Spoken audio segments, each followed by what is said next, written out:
That's life. That's what people say. You can be flying high in April, shot down in May.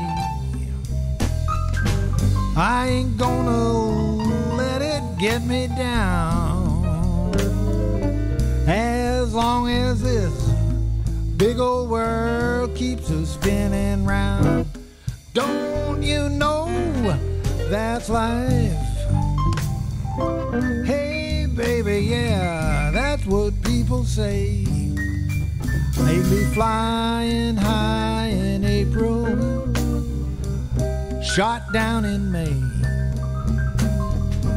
I ain't gonna let it get me down, as long as this big old world keeps us spinning round.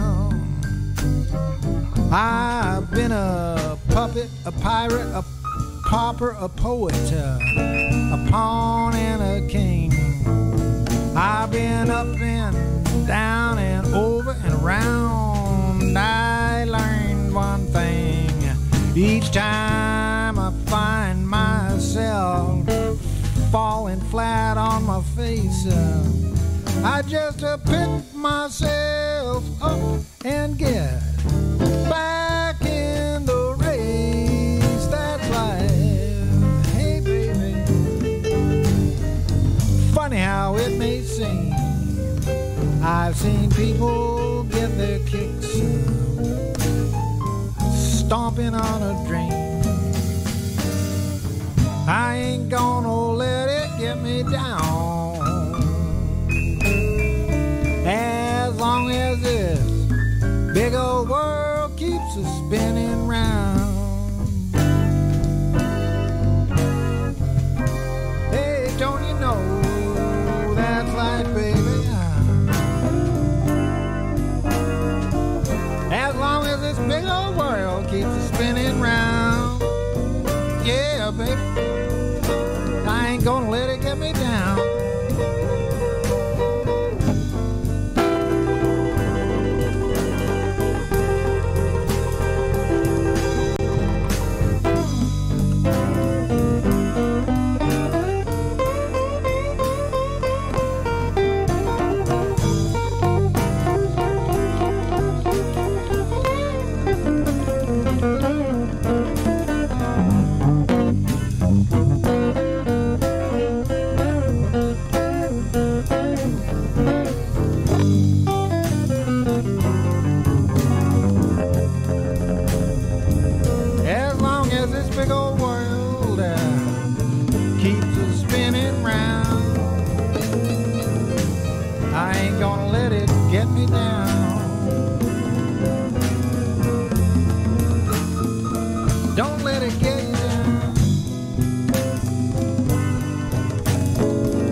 Been a puppet, a pirate, a pauper, a poet, a pawn, and a king.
Hi. Hello, everybody. It's me, Doc Normal. Coffee with Curmudgeons. We're back on a Friday. We've done 2 Fridays in a row, even though things are... Anyway, I'm getting in the spirit. Yeah. I'm wearing my... I would call this the young Vincent Price. I don't know. Maybe not. Maybe not. And over here is Jason Allen. Hello. Oh. Yeah. What? What are you wearing? Yeah, I notice I'm distinctly underdressed. I got to fix your camera. I know why. Well, I don't know. Last week we were, we went in full 70s sort of crime, gritty drama mode. I, had the jacket and a fedora, even brought out the cigars. And this week, I'm going to have a good answer for that, Can I blame it on lack of sleep deprivation? Could I do that? You can blame it on the beat. Yeah. I don't know, but I feel severely underdressed, so I feel I need to correct this at least in a small measure, right? I mean, it's like, okay, here's the thing. Okay. Here's the thing. Here, okay. I'm back. Okay. Hi. I'm back. Hello. The thing is you were styling last week.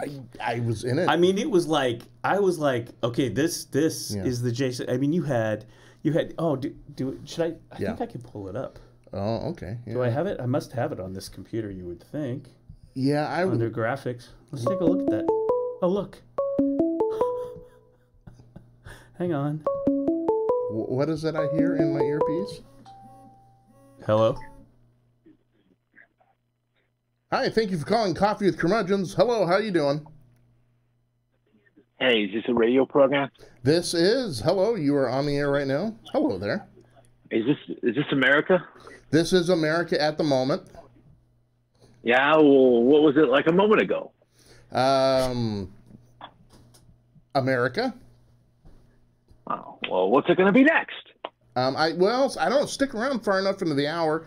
We're going to go into vast, uncharted territories for you. Right now, we're just doing the intro, so it's kind of, hi, how are you? We haven't seen you in a week. Good to see you again. And then we'll go into introducing our very special guest. He is psychic, medium, paranormal guru. He is William Becker, and he is very... graciously is going to sit with us for the next hour as we talk everything paranormal and upcoming Halloween and his research and his books and all of the above. Does that sound like something that you might be interested in? Yeah, I think so. I mean, I'm into the paranormal. The paranormal is kind of cool to me. I mean, it's like, like fortune telling or ghosts or like, I don't know. I mean, I'm into like paranoia theories, right? The conspiracy theories, the Illuminati, right? The deep state, that kind of stuff. Is it like that kind of stuff, or more like ghosts and like? It is the cool thing about the paranormal.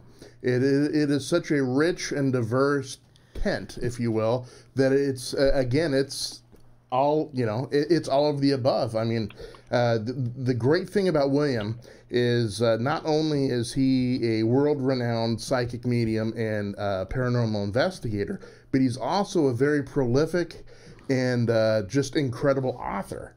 And so within that, you get a really cool, not only the research that he's done, but kind of a, William, would I kind of say it right if it was more of a historical bent? You get the full deep background on everything. Gives you a much clearer, complex picture of what you're...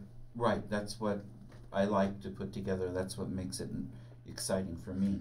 Excellent. So if I could get your first name and where you're calling from, that would be peachy keen. Well, now, just a minute. So, like, paranormal is anything not normal, right? Well, it's everything. My definition would be, it is largely anything that you can't really put into a nice, neat box that is, answered by today's science as we understand it today. Wait a minute. Am I on the air? Or like do you call it the air? What do you call it? Am I on the zeros and ones? You were on the zeros and ones. You were on the air. You were on the net waves. You were all over the ether and the ionosphere as we speak. So you like folded my phone call into like this whole introduction for the next like hour's programming then, right? That was kind of cool. That's what you did. No, listen, if you were going to come to class, you're going to have to share with the class. I mean, you got to bring enough cookies to go around the whole class. That is our ethos. I can't eat cookies. I'm like an anti-sugar kind of guy. Well, so not cookies, maybe like kale or something. Well, think I of it eat as kale chips. Well, we have all of that. We have a nice cheese loaf for you. We got martinis circulating around the studios, and I can't really have cheese either. It's too much of a fatty food. I'm more of like green vegetables, the occasional carrot for my eyesight, which is going bad in my old age. But my name's Robert. Robert, hey, where are you calling from? Portland, Oregon, baby. Hey, Portland, Oregon, excellent. The Rose City. So yeah, Robert, stick around and listen to the show. Watch the show; it's going to be incredible. We have a great guest on today, and maybe, just maybe, if you're lucky, we may say something slightly amusing to you. You've already amused me. You folded my entire call into your introduction. It was like you introduced your guest via my call. That's like my hat's off to you, sir. That was amazing. Hey, listen, I mean, we're doing this professionally, folks. This isn't wiffle ball over here. We're going full bore net streaming. We're working you into the show. Next week, you're going to go on tour with us. You may be in the dance line. We don't know at this point. I'm full on groupie at this point. I'm like so impressed by that introduction. I am full on groupie. If you guys were the Dead, I'm like whatever you call those dudes that follow the Dead, right? I mean, I'm there. Deadheads. Yeah, stick around because my diet, with my diet and my exercise regimen or lack of it, it could be by the end of the show. We don't know. Excellent. I'm looking forward to it. Carry on. Don't let me interrupt you. Carry on. Excellent. Robert, thank you for calling. Again, if you want to come on in and voice your own 1.5 cents worth on Coffee with Curmudgeons, you can call us right now at 503-395-5040, and that will work anywhere. Come on in, talk to us. I promise we won't bite. Well, I'm not sure about William. He does get a little feisty at times. But I have had my rabies shots. But he has a shot, so we're good to go. Okay. Robert, I also want to thank you real quick because I just dropped him. I was just so... I just dropped him. Oh, that's okay. Yeah. He's watching right now. Hello, Robert. No, yeah. I tell you, I was up all night, lack of sleep. I was just kind of, God, am I going to be able to get, a 2-syllable sentence out? Am I going to be able to make it? But Robert, he fired me up. We're ready to go. We are ready to go now. Yeah, you did good. We're getting in the introduction. We were just gonna talk about. You didn't even have a chance. To dress up. No, but now I'm gonna remedy this right now. I need to make a small corrective measure. Look. All right. Here was you last week. There I was. Look at this. Yep. Look at this guy. Yeah. Dick Curmudgeon was. I'd be watching this guy on MeTV. Yeah. The memory, like in between, like 4 a.m. or so, in between 77 Sunset Strip and Mannix or something. Right. I would watch Jason Allen. Do we have this one? Okay, hold on. Do we think? Let's see here. Do we got the vocal effect? Here we go. Oh wait, I just hit the wrong one here. Jason Allen is Dick Curmudgeon. Right. We need like a gunshot and then a right, and then I need some catchphrases. Now you guys can help me with this. That's right. If you're sitting around right now and you're watching us on Facebook Live or on Twitter or like the 7 other platforms that we're actually beaming out to Europe and Asia and all that funny stuff, even Russia, we're coming for you guys. It was a Russian number, by the way. Excellent. The phone number was. Well, Dmitri, if that is your real name. No, okay. I need a catchphrase. Last week I did, if I see you again, I won't be seeing you again. I need that sort of funky, fresh line. So if you're out there, write it on our Facebook page. Tell us what we can do, and I'll give you writing credit for it. There you go. But let's get to the guest because I mean we got. He is vastly. When was the last time we had a phone call right at the top of the show? But what did we do? We took the phone call. Of course, we cater to the people. What are we going to do? Yeah, we're going to take the phone. This is democracy. It's just like Magic. The guy came in, sounded great. Yeah. People just don't know. Folks, this is democracy in action right now. I thought you were going to say this is democracy now. Oh, boy, yeah. What's her name? Welcome to democracy now. Yes. But, let's get to our guest. I know we kind of just Let's do stop. It. Yeah. You were kind of introducing. You worked in. You gave a preview of the show. Yes. He is a great guy. He is one of the most respected psychic mediums that you will run across anywhere. He has tons of just great books out. Author. Author, investigator, all around good egg. William Becker. Hello, William. Hello, and thank you so much. I'm blushing. Well, that's not me. That's the intern. No, but it is great to see you again. You too. All the times that we've talked to William over the last several years, it's always like I come away with it with like, man, I wish I would have asked him this question. I wish I would have, we could have talked about this. And so hopefully this hour we'll be able to get through a lot of cool stuff. Right. And it will be one excitable show. William, why don't you, for those people who have been, I guess, living under a rock the last, eons and eons, why don't you do a short sort of self-bio about who you are and how long you've been doing investigations, and just kind of give a thumbnail of what you do. Okay, sounds good. Let's see. I've started working with the psychic piece of this in my late teens, and so that we're talking back in the days of kerosene lamps and horse-drawn buggies and that kind of thing almost. And yes, I remember it well. Yes. Yeah. And I actually saw my first ghost when I was 8. Ooh. And it was another 8-year-old little boy. What a tender age. But I often think that the young, they don't have those blinders up yet where we either don't notice it at all or we have a hard time processing. Mm-hmm. Whereas the young, they have a clean slate, so to speak. Right. And they're able to recognize it for what it is, right? Yeah. And have good. Sorry. Well, I found out 50 years later it was a pretty famous ghost. I was, a bunch of us kids were running around in another kid's neighborhood, one of the kids we were with, and I asked the guy whose neighborhood we were in if, this other kid could join us and play. And he said, no, he's dead. So it's like, oh, okay. Wait a minute. Okay, hang on. Uh-huh. Let's just start right there. Hi, I'm Doc Normal. Mr. Price, tell us what you think. I need an ascot. Ooh. Yeah. Oh, yeah. I need one of those for Halloween. Okay, so let's roll that back. So you were a kid. Mm-hmm. You were out playing. Yes. And what you were saying is you said, hey, I met this dude down the street. Let's go play some baseball or something with them. And they all said, that dude, he's dead. Did I get that right? Close. Yeah. We were in the McLaughlin neighborhood of Oregon City. Yeah. Around the elevator and the grand staircase. Yeah. And I kept seeing this little boy looking out from around the corners.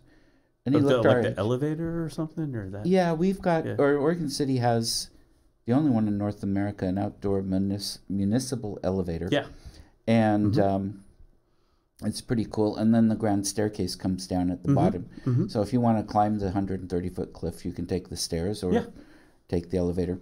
And this kid was coming in and out. And just kind of like playing, just kind of hiding in and out. Wow. And he looked as solid as everybody else did. And people in the neighborhood knew about him, I guess, already. I found out later on a tour with Northwest Ghost Tours, Rocky Smith's tour group, that, this kid was famous. People have been seeing him for decades. Wow. But I didn't know that at the time. And he died. He got...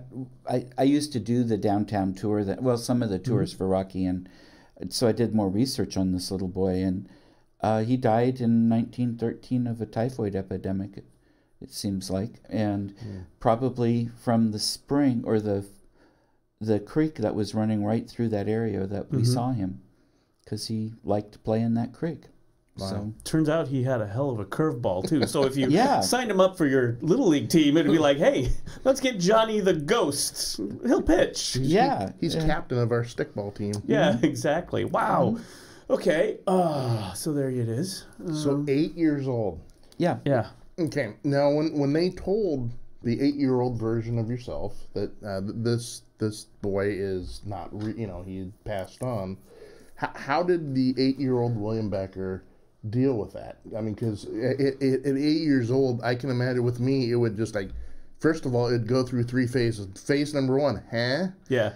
Number 2, you got to be kidding. Number 3, it's, ooh, mom's calling me. I got to get going home. We're having mac and cheese tonight. Hollywood. That's me. That's pretty much, Yeah. Well, it was the middle of the afternoon. Yeah, exactly. It was a beautiful spring day, and it was like, well, okay. Sounds like just kept playing. Nice day for a white ghost to play. I don't know. I mean, I'm just. Those Billy That's Idol what you fans? get here, William. That works for me. Crap jokes. Yeah, and, that's my during style. the interview. So Billy Idol reference? You told them. Welcome. Yeah, exactly. Yeah. Wow, that's a great story. It is a great story. So that's what got you interested in it, too. That was the first experience. And, kids are always interested in things. But, that was the first piece of it. And then, I hadn't thought about him for forever until I was on the tour. Did he have a name? Yes, his name's Carl Green. Ooh. Yeah, yeah. And you don't need to call in, Carl. Just saying. I know the number's open. It's 503-395-5040, but, Somebody out there in Sheboygan right now is going to call in and say, hi, I'm Carl Green. Just to mess with us. Yeah, exactly. He'd hang out at the McLaughlin House and different places in our town, too. So it strikes me that actually, I was talking to somebody about Oregon City. I mean, Oregon City is one of our oldest towns in this whole area because it was the capital. West of the Mississippi, yeah. Mm-hmm. The Oregon Territory, and the McLaughlin House is famous, and you can go in there. Our first governor of the Oregon Territory. I am scared to go in that house again. I remember going through there, and I think we talked a little bit about it over coffee one time. Right. I went into it as like a grade school field trip. Oh, sure. Right. I must have not been more than 7 or 8, right? I was just a young shaver. And I remember getting off the bus and walking in something. I'm not saying it wasn't the look, it wasn't anything. It was just, even as an 8-year-old kid, it's like, I don't know if I want to go in there. You get that charged sort of feeling, right? Even at that young, it's still with me to this day. The feeling of, I don't know, and I drove past there at night and kind of like look up into the windows, wondering, geez, is anyone going to be staring back at me? It does happen. Yeah. I've wow, yeah. I've heard reports of that. And, I have a friend who saw McLaughlin looking out the window one afternoon. Oh, wow. And interestingly enough, he was saying, Eleanor Clift, wrong! Wrong John McLaughlin, I'm sorry. That boulevard you named after me, more lanes! Yes. Okay. Republicans, wrong! I knew I was on the right show. Thank you. John McLaughlin, the old political host. And he fits, right? Guy Dana Carvey used to do on SNL. It's not the McLaughlin group. I mean, wouldn't that's our show, Jason. Yes. We'll do the McLaughlin group with John McLaughlin, the governor of Oregon. Like, it's set in 1890. Like, remember Steve Allen used to do Meeting of the Minds. Meeting of the Minds, where he interviewed Da Vinci and stuff. Yes. We could do the McLaughlin group. I'm John McLaughlin, the governor of Oregon. I'm Seth Llewellyn. Welcome Seth to the Llewellyn, show. wrong. Sorry. Yeah. Okay, Sorry. Just trying to lighten it up. William, back to you. Get creeped out. Hey, William, you don't have a spirit box, do you? No. Okay. Because I'll tell you what. You want to see Doc Normal go full Scooby-Doo on you? Bring the spirit box thing around. It's like, I'm out of here. Yeah. Spirit boxes and Ouija boards. Oh, man. Ooh. Yeah, which is totally what we're going to do this month, by the way. Because, Jason's like, I want to scare you. I want to... Remember when they read my aura? And when Shanna came in and read the aura? Yeah. Remember how scary that was? Oh, yeah. Well, that would depend on what your aura is telling you, I would think. That's what she said. If the aura is saying this guy's a serial killer, that would be pretty scary. So here's the thing. I think she was like kind of shining me on. It's like, it's all okay. It really is. Look, the report is good. And she pulled up like some nice report, and she's like, get me out of here. It's like...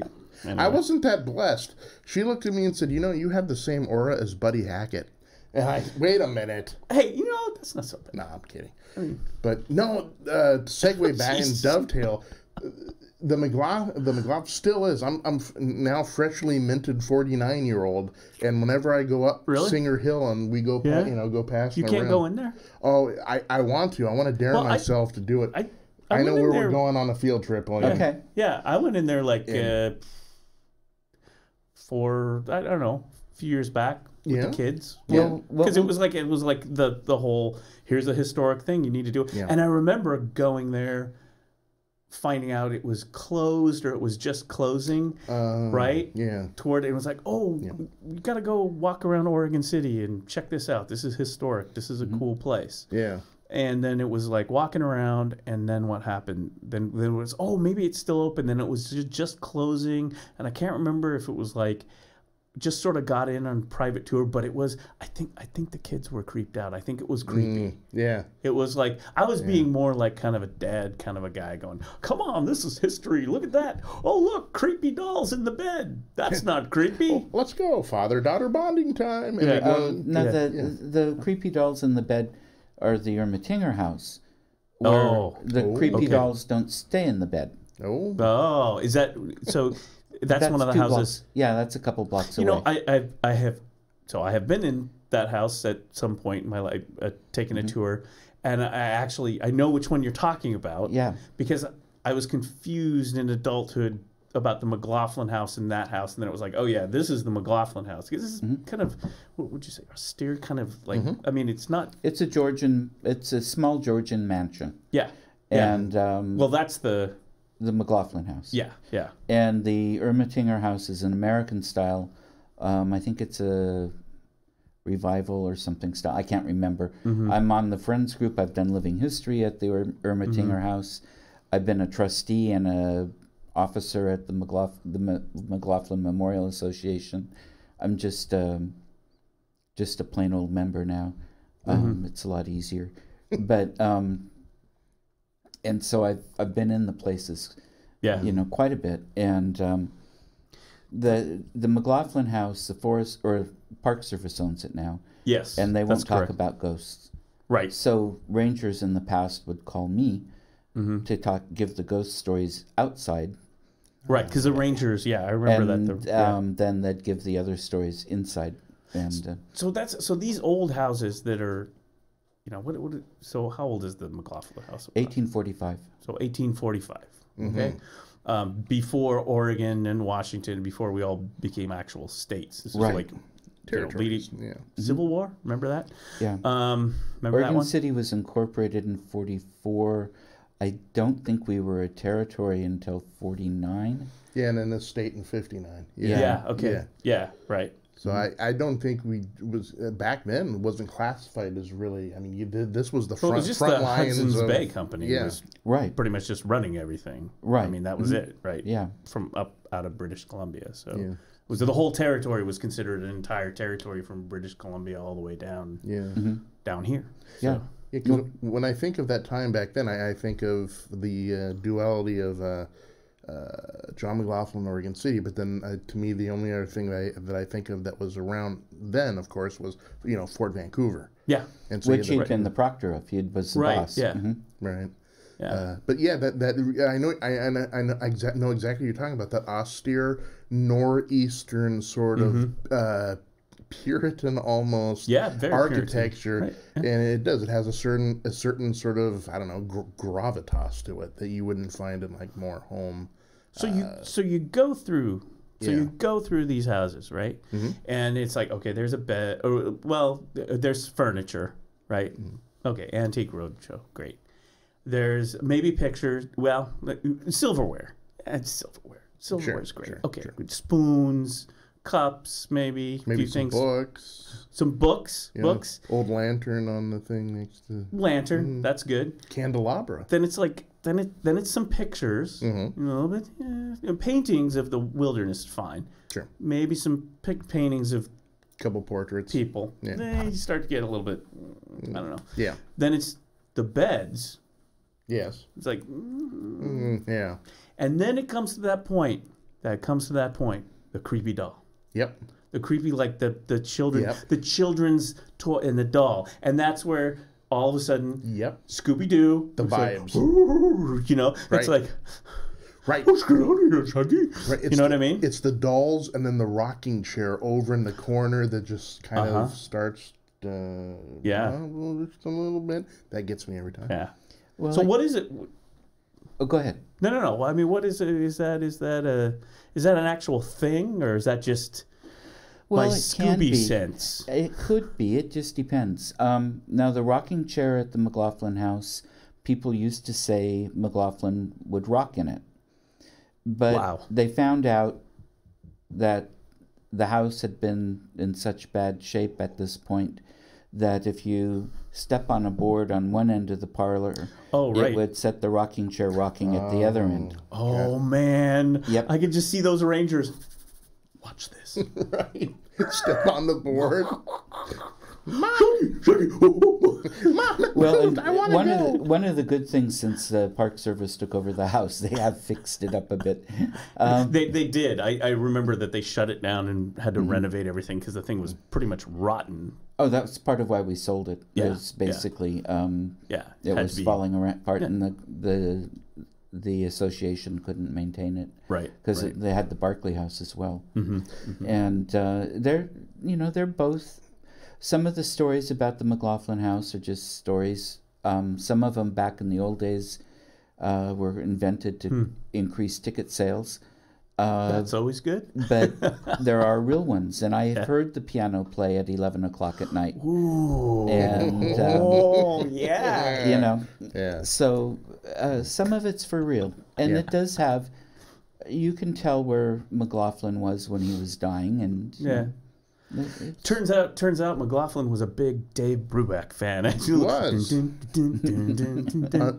and Nancy. It's like, who's playing Take 5 in the McLaughlin house at 11:30 a.m.? Where did that fez come from? I got a question on, because I legitimately, I'm hazy on the answer. So since we're talking about the McLaughlin house, that isn't its original location, right? Didn't they move that up the hill to its present spot? Where was it originally?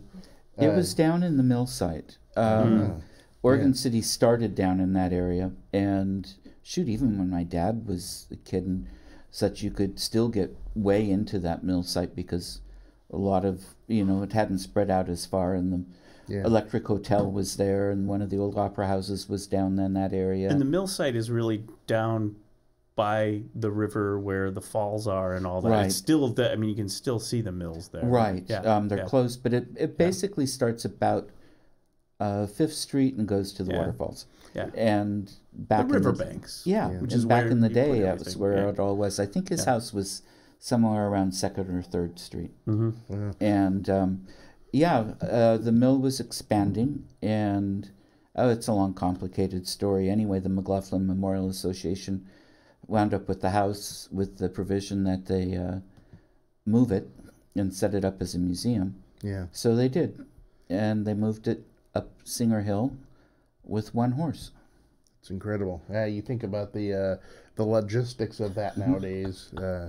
And one of the stories is that they set it up on its foundation in the middle of the night because they were afraid if they would have done it during the day, the people would have burned it down.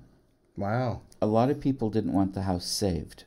Some of the people in the area where it is didn't want it saved because they didn't want the house on the parkland there that might block their view. But after the McLaughlins left, it had been a hotel for Chinese laborers. It had been a house of negotiable affection. I was just going to say we have a chat message right here on Facebook. You can chat at us, believe it or not, on Facebook or wherever. Our buddy Keith just said, there is a sex dungeon in the basement, beware. Now, I wasn't sure if he was referring to the McLaughlin house or the NuzBox studios. I'm thinking the NuzBox studios because the McLaughlin house doesn't have a basement. Okay. Right. Hey, Doc. But you were saying I don't think it does anyway. But you were saying that it had there's a sordid history, and one of that he might be referring to. In 1909, the prim and proper people of Oregon City didn't want that kind of a building. No, wait, this is there. good. So this, okay, hang on. That's hang what on. it was. Time out. Yeah. This is going on in the McLaughlin house, you're saying? Yeah. Okay, so you're John McLaughlin. Yeah. Puritan businessman of the Hudson's Bay, governor of Oregon. Mm. And here comes your spirit floating in your house once in a while. It's like, what are these people doing on the carpet? What is this? I mean, no wonder. Maybe he would be saying, why didn't we know about that when I was still at a bar? Oh, boy. Oh, no. Oh, no. This isn't your father's John McLaughlin. Wow. I'm going to hear about it, and then I get back. I know you're part of the association. It's going to be like, it's okay. You know what? I've always been a rebel. Yeah, you know what? It's all good. I'm learning history that I never. No, I love it. Right. Yeah. And so this. I'm all good with this. It makes me think of questions that either A, I don't ask myself very often, or B, just have never thought of before. Is we always talk about the McLaughlin house. We always talk about almost the white history of the area, but nobody ever talks about the Native American and the indigenous population at that time. And I imagine if there is a whole lot of spirits that I would say that's not at rest, I would think that a large demographic of that would be the indigenous population, who not only just kind of got uprooted and shoved to the side, but all the less than textbook glorified things that they talk about when you talk about manifest destiny, right? Kind of like that. Well, So, have you ever had any readings, or have you ever had any sites, or even other people report instances and paranormal activity that has a kind of a indigenous population, Native American kind of story to it? Mm-hmm. Yeah. The mills, both of the old sections of the mills have a lot of activity, and some of that seems to be related to Native American.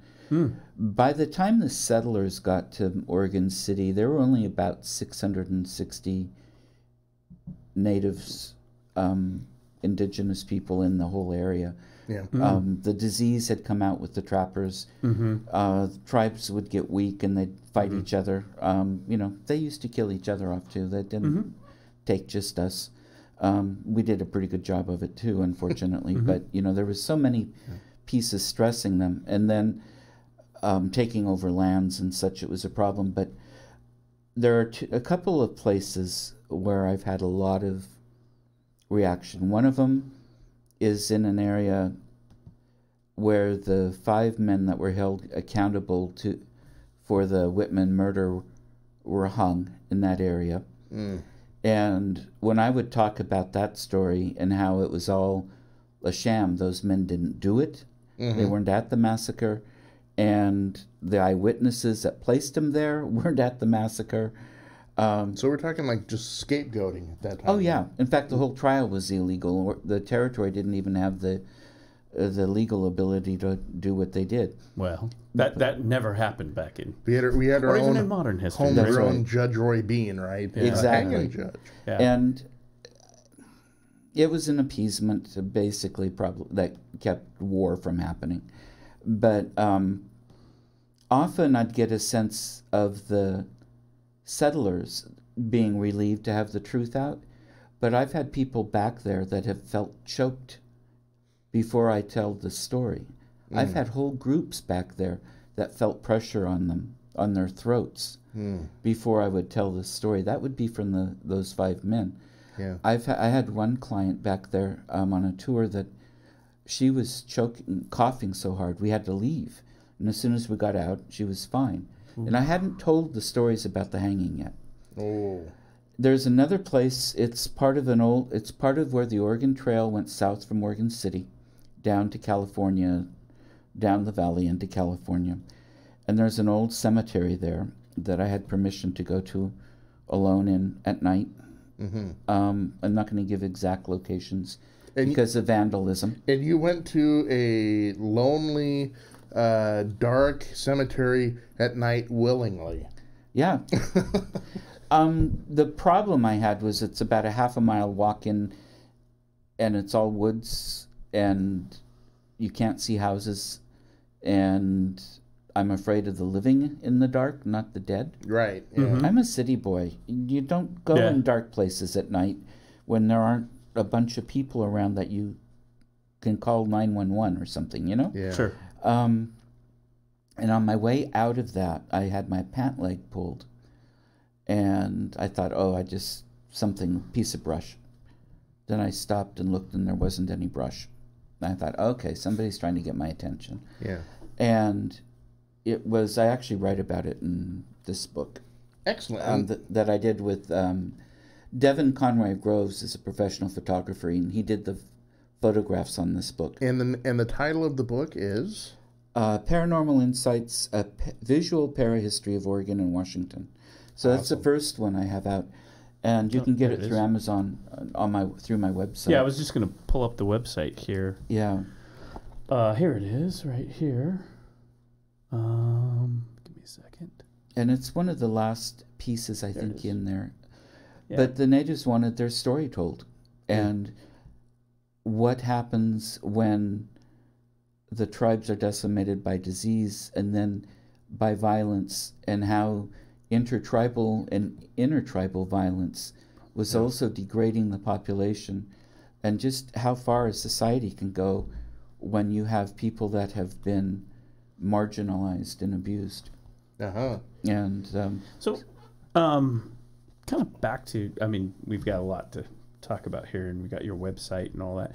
Would you say, so is this your specialty then in the paranormal? Is this historic paranormal? I mean, it's like it's all. That's one of them. I think that's a big part of it. I have a bachelor's degree in history. Okay. My master's is in public administration, totally different.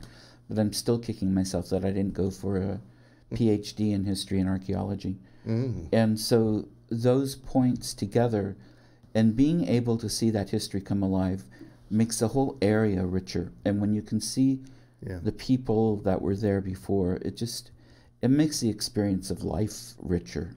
And so I tune into all of that, and I teach people how to do it. Because when I was a kid, and you'd hear, you hear stories and about the area. Even as a kid, my first question was, what was life like during that time? I mean, I want context and a reference point, and knowing your local history and really understanding the area where you grew up in and the history behind it has always been endlessly fascinating to me. And I've realized, I mean, ever since we, a few years ago, 4 or 5 years ago, when we first had William on the old show, I realized how much I don't know, and it kind of humbled me for a bit. Here's a guy that is I went to school for history, and people ask me, geez, what about the area that you live in since you were a wee lad? And I have to sit there and ask myself, and then I come away with, I don't know. I don't know the area that I live in, and that kind of drives that force about knowing the local history of where you come from. Because I think that it not only when you learn the history you live in, you have a deeper sense of community, right? Because these neighbors and the people you live with, they're all living the same and shared existence, right? But there's a difference between, let's say, there's like the traditional history, like you go to college, sure, you study the history, like we do, I remember, and of course the Northwest has big history in the history books. So obviously, we're talking about it. John McLaughlin and all these things. Go look it up. Lewis and Clark. Go look it up. Thomas Jefferson. Go look it up. The Astors. But this is kind of like this supplement to history, and it's interesting because I think about, on the one hand, this isn't stuff that you're going to go necessarily to a college class and hear about, because you're going to get something verified. Well, the analysis of these historians is this. Yeah. But it also strikes me, if you grow up here in the Northwest, you are, if you're a Northwesterner, as we are, you would get, as a kid, stories. Right. You get lots of stories. I remember stories from the Boy Scouts, like going out to the coast and that. And it's like, well, you did hear about the guy who crashed in the plane and then went native, so to speak. And the you know, there's all these like, and there's ghost stories, right. all part of almost like an oral history, you want to say, of the area. I mean, I'm sure it's not unique to the North. I mean, you go anywhere. That's everywhere. Yeah. Right. Yeah. Yeah. And so it seems to me that this is what you're writing about and what you're investigating. Well, in a sense, perhaps part of it. And I'm in the books. I write about the history and the legends and what I read of the areas. Yeah. And I tell you, when you're climbing around 4,000-year-old temples in Egypt, it's really interesting when you can see the stonemasons carving and painting the temples. It really adds a new depth to it. And when you're in a fort, a natural rock formation that was used as a fort since before Roman times in Bulgaria, and sites are labeled 1 and 2, you know, the years, and you can watch the progression, and you see the Romans training and exercising, and then you see, after that, you see the Byzantines and how they expand the area and what they're doing and skirmishes, and then the Ottomans come in, and then the Habsburgs come in, and the uniforms, and I mean the whole bit, life. It really adds a dimension that makes it even more awe-inspiring. And then when you can verify those things, if you can get proof after the fact that what you're seeing fits the history of the location or what other people have said or sensed, you know, things like that, then it helps even more. So I'm just kind of breaking it down for people like who don't know you, and this is the first time. Oh, sure. Like for me, right? So what you're saying is, what you're doing is you're coming in there because you're sensitive to this, right? Right. And because you're sensitive to this psychically, you feel this and you see this, and like you're saying, later you can go back and check actual history and go, oh, this actually occurred here, but I could sense it when I was there. Gotcha. And this is what you write about. This is what you practice, lecture about. Exactly. That sort of and I teach people how to do it. Oh, you actually can. I teach psychic development, and so part of so that it's can not be something that you like, because you talked about being a little kid and seeing that little kid. It's not something you. Because I always thought it's kind of, you have to be a little bit predisposed to it. Well, I think everybody is predisposed to it. Okay. And as we grow up in a society that doesn't value it, we forget about that, and it gets blocked or it gets forgotten about or whatever. And what I do is help people find their own instruction manual for their own abilities. It's not a one-size-fits-all. I don't teach them how to do it. I help them find their own access. And I help with suggestions. I help point them in the right places. I give them advice and tips. I mean, there are all kinds of things I do when I'm teaching, instructing, but I don't say this is the way you have to do it. Have you for example, have you had someone who's a complete skeptic, like someone who's just like, yeah, this just, it's not working for me. I don't buy into this or whatever. And have you actually changed their mind or given them more to think about? Yes. Yeah, or given them some of this ability? Yeah. I mean, is that... Yes, I have people like come in and say, I'm psychic as a stump. And we go through... Now, this takes work. Everybody's different. In a 2-hour class, you're not going to be an expert. In a weekend workshop, you're not going to be an expert. And some people move faster than others. But I've had people that say they're psychic as a stump, and they're not getting anything. And then I go through the list of everything they picked up during the course of the class, that has been confirmed or verified either historically or through other people picking up the same thing. And they're rather amazed. So, are they mostly looking for like personal, some sort of personal journey, like oh, I want to come to you and be sensitive because I want to talk to a relative or something like that? Is it more like that, or is it sometimes, but mostly it's sensing, okay, I know there's something in this house. What is it? Okay. Who's here, and what do they want to tell me? Yeah. So I got you. So I moved into this place, and here it is. We're doing all this stuff. Weird things are happening that I can't explain. Yeah, that's one of the reasons they come. The rocking chair keeps going back and forth because the Rangers are over here.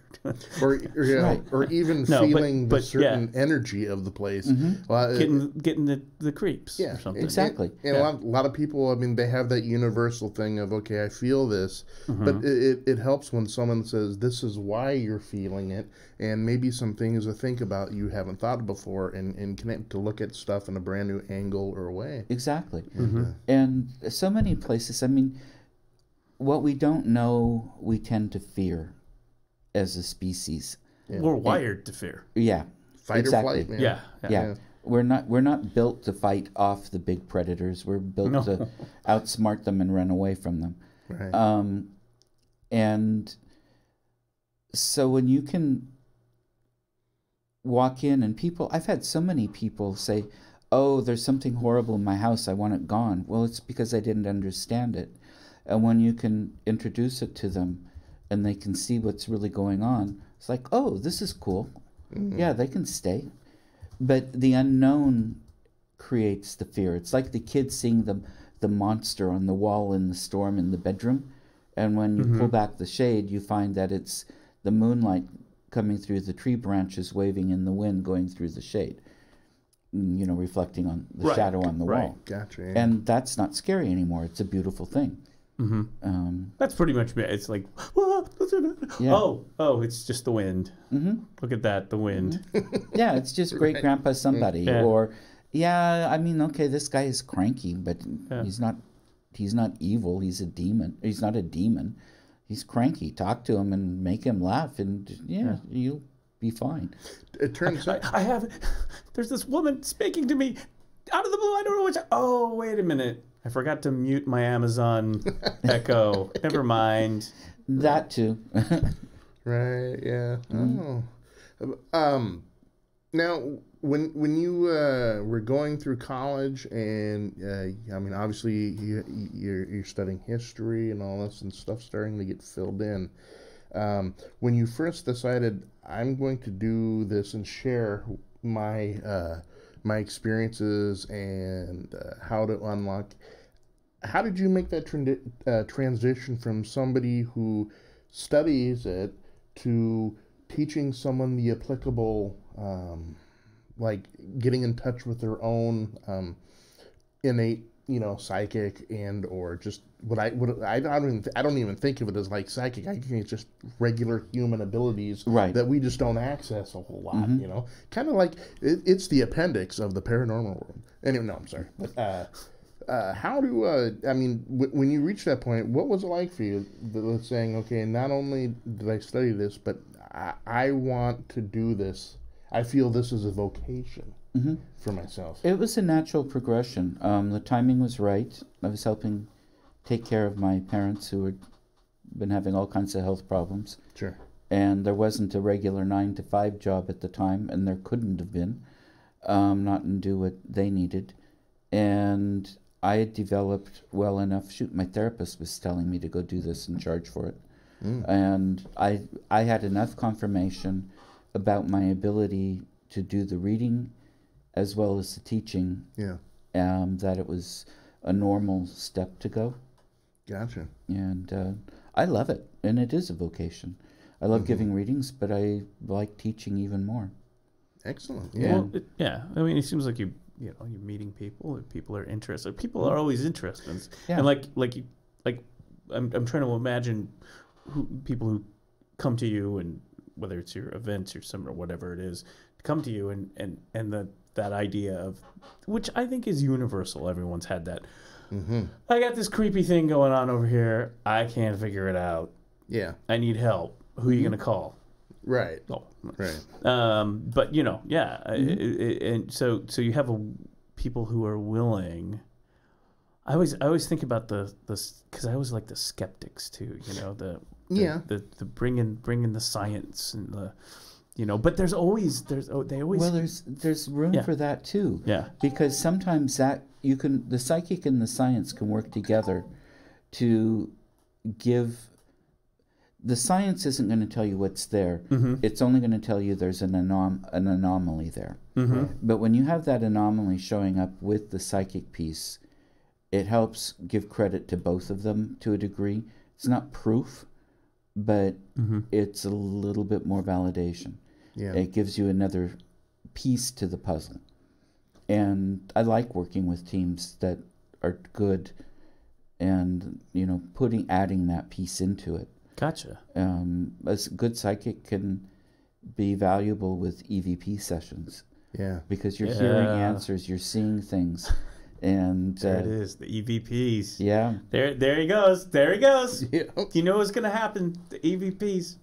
Get out that spirit box. I don't EVPs. Like boxes that make noise. Mm-hmm. I don't like boxes that have words programmed in them. Yeah. Now, if a radio's just doing I don't hate those. Yeah. They give me a headache. But if you've got a recorder without other sound and it's picking up something. Like a tape recorder? Yeah, a tape recorder or an EVP is the recorded voice, basically. Right. Not what's coming out of the box so much. And often I've heard some really good ones. Yeah. The people there have heard nothing. And you play back the tape, and there's something clearly said. Okay. So time. So what you're saying is, you're in a room just like this. Like here we are, just and then you just turn on the tape recorder. We'll say tape because we're being classic old school, but it could be your iPhone, maybe, right? Sure. Digital recorder. You could use. It's nicer to use something a little bit tape better quality. Cool. But, yeah. The real, right? Mm-hmm. And the tape's just going. It's silent. No one's hearing anything. And you turn it off. You rewind. You play it back. Boom. There's stuff on the tape. Right. Oh. Yeah. I remember the first time we ever we delved into the paranormal. Mm-hmm. And our guest brought in some EVPs, and I gotta tell you, even as a longtime fan listening to Art Bell in the old days and talking about EVPs, it did not fail to get the hair on the back of my neck. It's like, ooh, you get that universal feeling. Yeah, something. See, we did this once here. when I was in high school. Yeah, and we played the tape back. And it turns out it was my girlfriend's. We taped over my girlfriend's Led Zeppelin "Stairway to Heaven" tape, and kept saying "Hail, Sweet Satan" backwards. Just kidding. Those are all things, but actually, no, it's a good point. Reference. Those are all things that need to be looked at. Yeah. What else could have made the noise in the room? What else could have said what you're hearing? Were I to come in and be the skeptic, as I could be. Mm-hmm. That would be the first thing I would think of, because I know about how tape and audio works and stuff, and there's scientific. You can actually have an impression of a previous recording there. Mm-hmm. In fact, there are cases when, quite literally in that case, where you can have a recording on the other side of the tape, and the tape heads kind of overlap, and you can actually hear the music on the other side of the tape. I mean, this would be something that would happen with tape. Now with digital. Not so much. No, but there are other things that can happen. Sure. And digital photography, there are other things that can happen too. I mean, there's so much you have to. I'm very skeptical. I know the entities exist. I've seen with my own two eyes all kinds of things, including elementals and such. But I believe in this stuff because I've had direct physical experience, and with the psychic because I've had enough of the confirmation. But I'm very skeptical about each thing until I've, each experience until I've gone through to see what else could have been there. There's people out there who are fraudsters and hucksters. And I'm very skeptical about, right? if I'm not getting the same thing somebody else is, I'm not accusing anybody of lying or anything, but unless I know them well and know their abilities well, I'm not going to take it on blind faith that they're right. Is there as you shouldn't. I mean, right. Is there a way? See, now I'm getting down in the weeds, but this is great. This is we love this stuff. Oh yeah, yeah. So, is there a way? And I apologize for bringing science into it. Oh no, don't. But the way the scientific method works is, bottom line, you check your work. And it's not you check your work.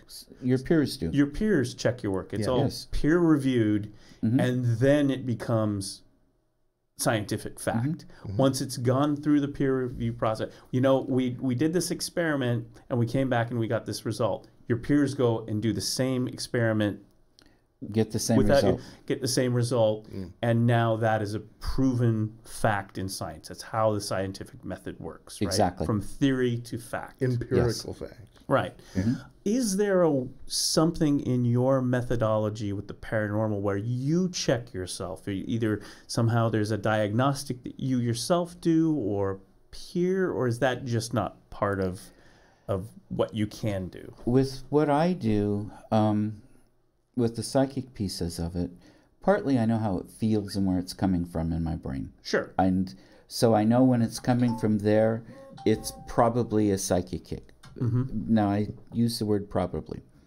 But unless I can get a verifiable fact, unless I can see a photo, unless the people I'm doing the reading from, something hits with them, unless there's a story someplace that I haven't read that confirms what I'm getting, I can't say for sure. Gotcha. And I was on a web TV show a while back, and I was giving readings for people that were calling in. And according to the people running the show, I was getting in the 80 to 90% right. Right, which is, I'll take it. That helps me confirm my abilities, but I can't. I have to have something to say, yes, this reading is accurate. Otherwise, I can't be sure. Well, I like the idea of, you can have this approach, and then you can say, well, where's the historic fact, or where's the photograph is great, right? It's like, if you can describe someone or something, and then it's like, well, here's the historic person that you actually described. So, yeah. Right. Well, there was a time in Exeter a few years ago. I was standing in front of the cathedral, which is one of my favorite ones. It's gorgeous, and parts of it go back to about 900 or a little earlier. And I was seeing in the yard this procession, and there was a king and a queen leading in the bishop, and a whole line of people in banners and, the clothes. And I thought, this is bizarre. They're outside, and why would the king and queen be leading in the bishop? That just doesn't make sense to me. Well, later the day, I read the history, and the first cathedral that was being used was actually from the monastery. They used the monastery's church, which was close right in where I was seeing this procession. They would have been walking in towards it, and the king and queen did lead in the first bishop. I can't remember their names now. This was during the Anglo-Saxon period, where England was divided up into lots of little kingdoms. And so I had historic evidence that what I picked up was accurate. And it's not something I would have thought of or created in my imagination, because it didn't make sense. Gotcha. Has there ever been, and the great segue into my next question. Got a million questions, man. Yeah. All right.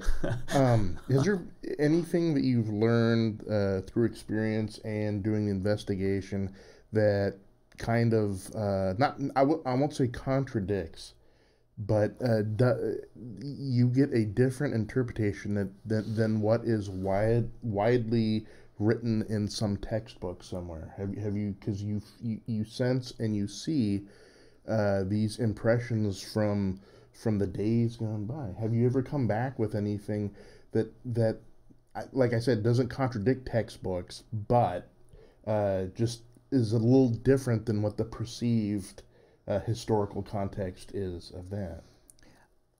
Good question. And so much of what I get are pieces, not long enough, partly because I'm not in a spot long enough. Yeah.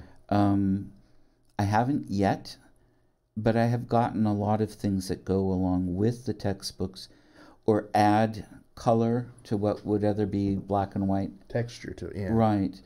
The book I wrote on Russia, excuse this shameless self-promotion. No, yeah, please. But this is... We are the home of... This is the most recent book. And this one, the photographs are mine. The printing isn't as high-end, and so this one is actually quite affordable through my website. This first one is very expensive because of the printing. The latest book. There it is. I got it here. I do have a publisher that's picking up both of these eventually. Excellent. I've signed the contract. But in this one, it added partly the history I learned, but it added so many dimensions. This book, we went to the Volga German area of Russia, which is where my family is from, my dad's side. And we're German, we're not Russian. But nothing wrong with Russians, but... Becker meet Gebhardt. Yeah, but back in the day, the Russians in that area didn't like the Germans, and the Germans didn't like the Russians, but they were all Russian citizens. And I got a chance to go on this tour and stand on the foundations of where my grandma's house had been and see my grandpa's father's house. And I mean, it was amazing. And reading all of those locations in the reading the streets and seeing all of the pieces and how much was added to it, nothing that contradicted so much as enhanced. Made more tangible. Yes. Yeah. It's amazing. What an amazing touchstone to stand on the foundations of the house of your grandmother. Did you feel it? Did you feel a little electric charge there? Oh yeah, very much so. And I grew up with it. I mean, I was in my 20s when Grandma died, and Grandpa I remembered vaguely. I was 4, but I grew up with stories of the old country, and because they came in 1912, and we're going to go back when the Tsar had everything under control. Yeah. The family was rich over there. They weren't rich here. Yeah. You know, you go from having maids to being one. Right. And it was,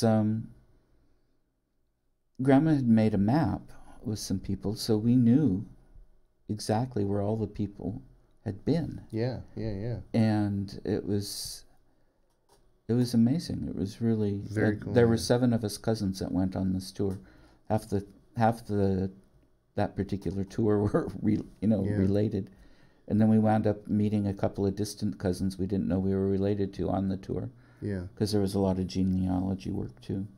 For those people who have never really thought about delving more into the paranormal and who may have had feelings that, I recognize this feeling or I recognize that sense, but they just don't know how to go about enhancing it or learning how to enhance that. If someone wanted to get in touch with William Becker about attending a workshop, or maybe, wow, that book sounds great, I would love to read that to get more knowledge of it, where do the thronging masses go to access everything that William Becker... You can go to my website. That's got a lot of it on there, paranormalinsights.net. Yeah, and hopefully, I'm trying to reload it here. Hopefully we didn't... Oh, it came back. I was going to say, I think we accidentally killed your website with your appearance. That's good, right? I mean, it's like, it just finally loaded again. Okay. I was going to pull it up here for you. Okay. But I was like, oh, did we kill his website? Thank you. Which is a good end, you know. Yeah. Good end. And People are my checking it out. email address is on there. I think Twitter, Facebook, and Instagram are on there. Twitter is probably not a good way. I haven't figured out how to really get in. I post on those things. Yeah. Here's your website there. An email or, an email is probably the best way. Instagram maybe, but... So you got psychic readings. So this is paranormalinsights.net. Yes. You can get info on the psychic readings, psychic mentoring, psychic development classes, workshops, special events, paranormal research. You've got your books up there that we showed. Two of the books. I'm after the show, I'm going to flip through those books. You have there's the book we talked about. Your new book, your latest, and you have an event coming up here in November 12th. I do, and I'm excited. My good friend Vivian Powell, who is the real deal, she's a very good psychic, and she's going to come visit from England for a couple weeks. And we're having a fish and chips dinner with, she's going to do a gallery reading, and I'll go up on stage and do part of it with her. This is right here off your website. It's brownpapertickets.com. Yep. It's $25. Yes. Very economical. At the, where is this? Highland Stillhouse. Yes. Yes. In Oregon City on 2nd Street. Yes. Best fish and chips in the area. It's actually, that place I believe started out as a stage stop back in the day. Wow. And my dad remembered when it had illegal gambling upstairs. And I believe the stories also include a certain amount of prostitution in the day. And it's haunted. And it's a fun place. Tickets are limited. We've only got 45. And we're almost halfway sold out. So it's paranormal, pull it up here, that's paranormalinsights.brownpapertickets.com. Highland Stillhouse Scottish Pub and Paranormal Insights are proud to present direct from England an evening with psychic medium Vivian Powell. They're on 2nd Street in Oregon City. $25. November 12th. Yes. 6:30 p.m. Next month. Exactly. And Vivian's a kick. She's a lot of fun. She's done a lot of research in paranormal. She lived in India for years as a kid. She's lived in Egypt. So is she going to be doing, how's it, what's that going to... With the gallery reading... What is that like? You're up and entities come in. I usually use the word entity, but anyway... They come in? And for different people, if they have time out. Do they need to get tickets too? Do we need to? No, they don't take any space and they don't eat, so they don't have to buy tickets. They're the perfect guests.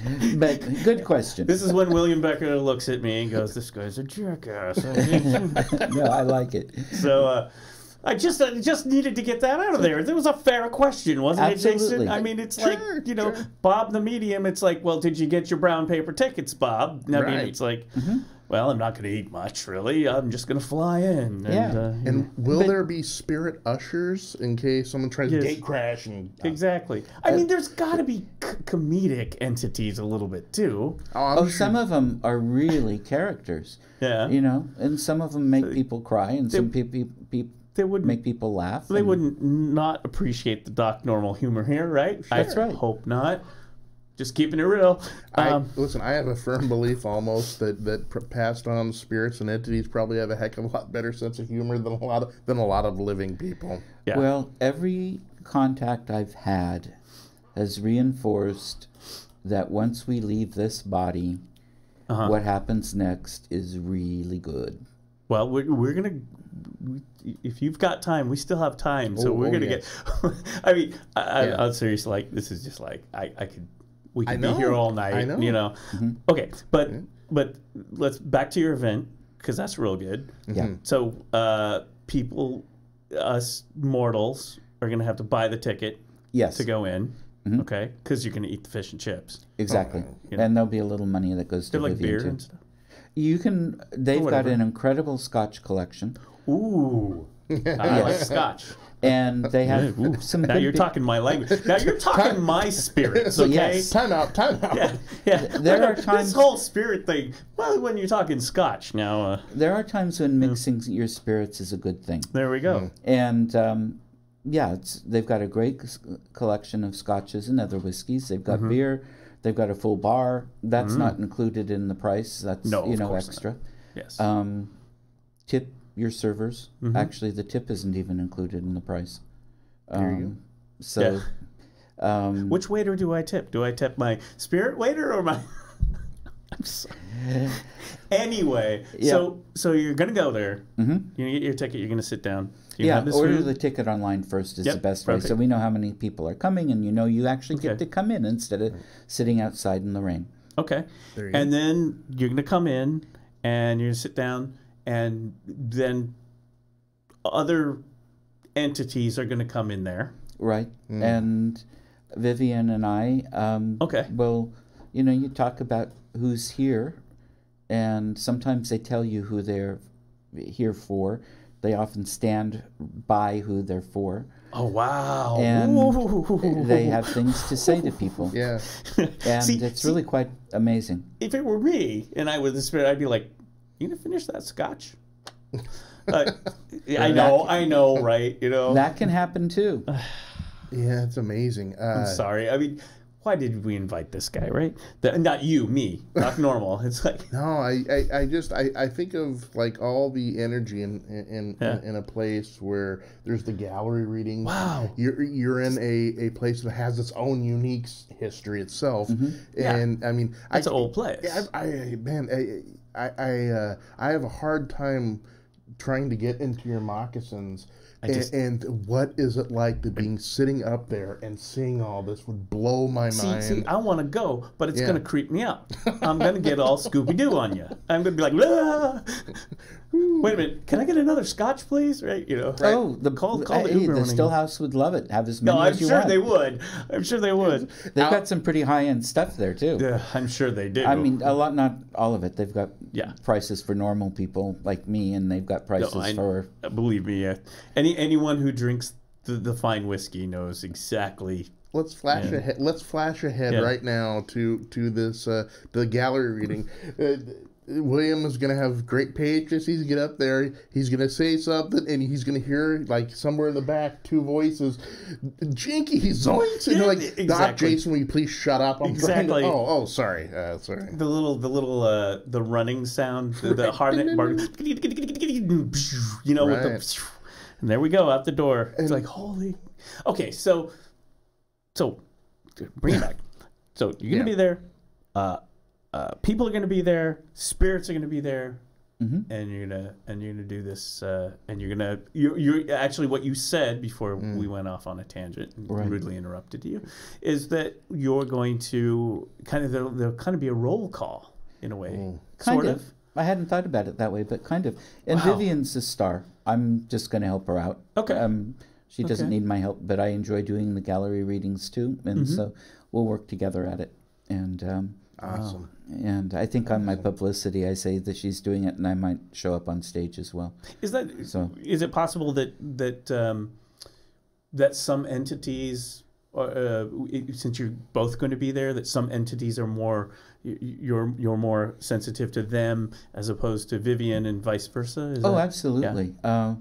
People like I don't want to talk to Vivian, but I'll talk to you, or vice versa. Exactly. Gotcha. Okay. Living people have people that they're more comfortable with talking to, or don't want to talk to at all, and the dead are the same way.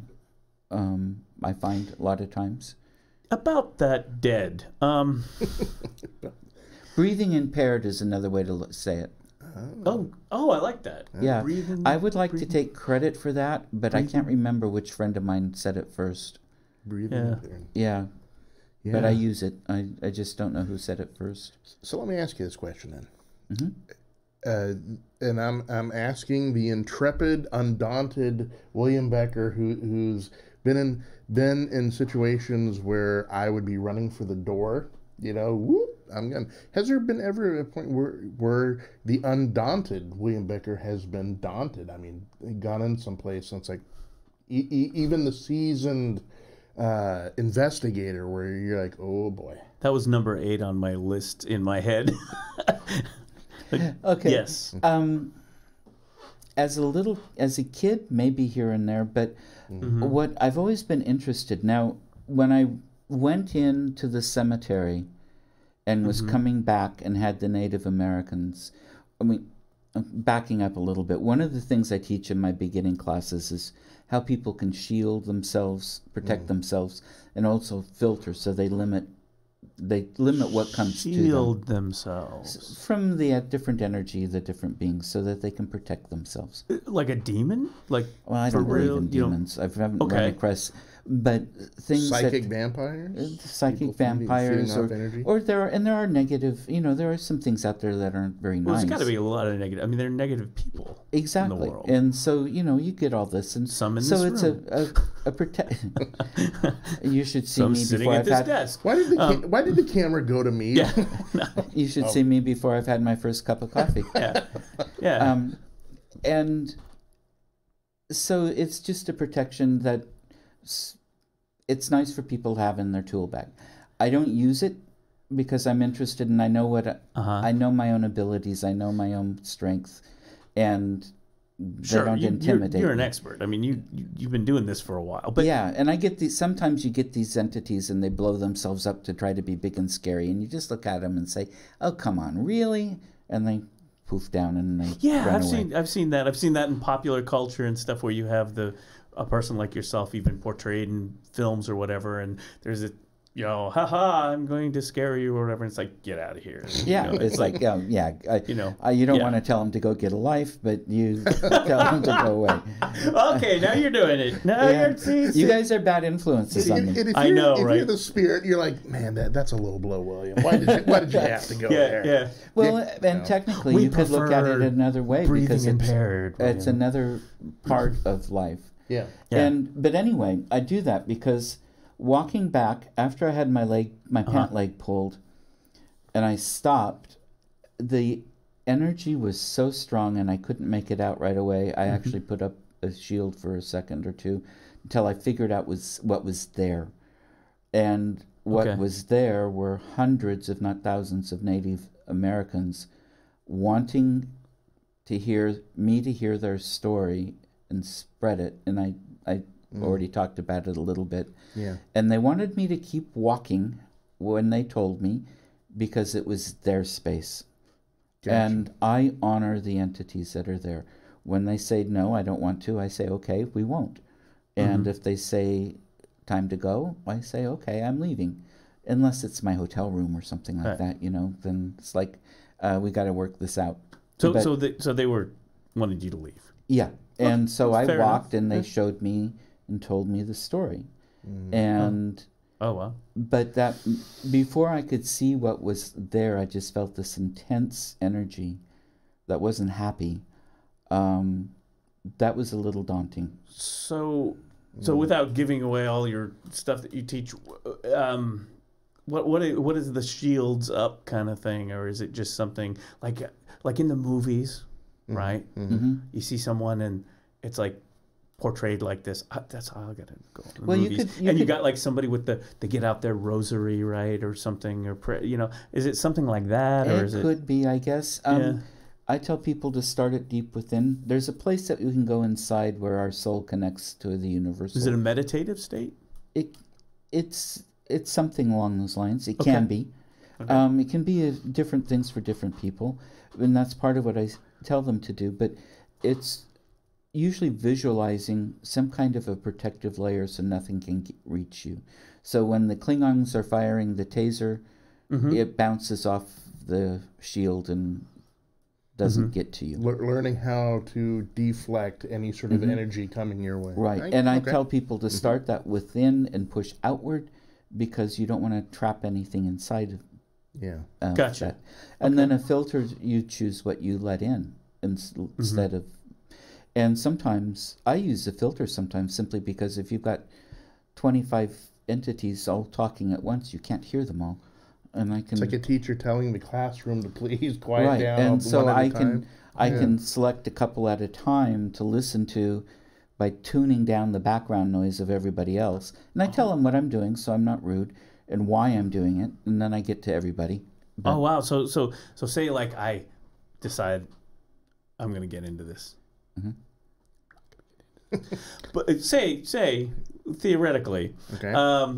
One thing that could happen is you start to get the skill, you start to tap into this, and all of a sudden it's like a flood of, whoa, there's a lot of people out here. Like all of a sudden you're in the shopping mall of the spirit world, you know? Right. And it's like, and so you got to kind of like focus. Yeah, or, Exactly. Or just being in a crowded place. If you're physically in a crowded place, I like shopping mall of the spirit world, Jason. I don't know. the Clackamas Town Center. Yeah, the spirit exactly. world. But you find the bearings. You find that stable. Even if there's a massive crowd around you, you can still keep your head, even though you feel the mass around. I understand. Yeah. Okay. And it's real helpful. It works. I work with people that are empaths, both with the living and the non-living. Oh, gotcha. Okay. And who pick up people's energy so much, and using a filter as a way to tune that down, using a shield to block it if they need to, but then using a field, like using one of your equipment pieces, like a knob or a volume, where you're turning down the volume to the point that you're only letting in enough so that you can relate appropriately to the person or people you're talking to or are with, but not getting overwhelmed by their emotions and their feelings. And right. It takes practice, but it works. I mean, people have had a lot of success with it. Yeah. So you said empath, and actually, that's a word that I would have just described you as, but you kind of made a distinction there. An empath is somebody, and I'm empathetic. I emphasize with people, but I'm not an empath in that I don't take up what they're feeling. Gotcha. Their emotions, their pain, things like that don't go into me. Now, you're talking about just the living, or empaths can be with the living or the breathingly impaired, or both. I've had a lot of clients that are both. Okay. And it can be a challenge for them. And the difference from what you do is just not. Well, I am like most people. I can feel empathy. I can understand and feel sad or whatever for people. I'm not emotionally cut off from people, but I'm not taking on all of their pain or all of their joy or all of their. I don't walk through a supermarket and suddenly burst into tears or suddenly burst out laughing because of the emotions of people around me. Yeah, the best thing I've been able, and I'm sure this description far falls short of what it really is, but to me it's always been the ability to physically feel the emotional resonance of others in a physical way. Whereas we could empathize with somebody. We could say, I understand what you're feeling, but your understanding of your feeling is from a purely intellectual point of view, not the physical manifestations of that frequency of emotion. Right. Okay, so that was my confusion there. Is that I thought you were doing that with the spirit world, but I'm having a conversation with the spirit world, just like I am with you guys. Gotcha. Okay. Yeah. Okay.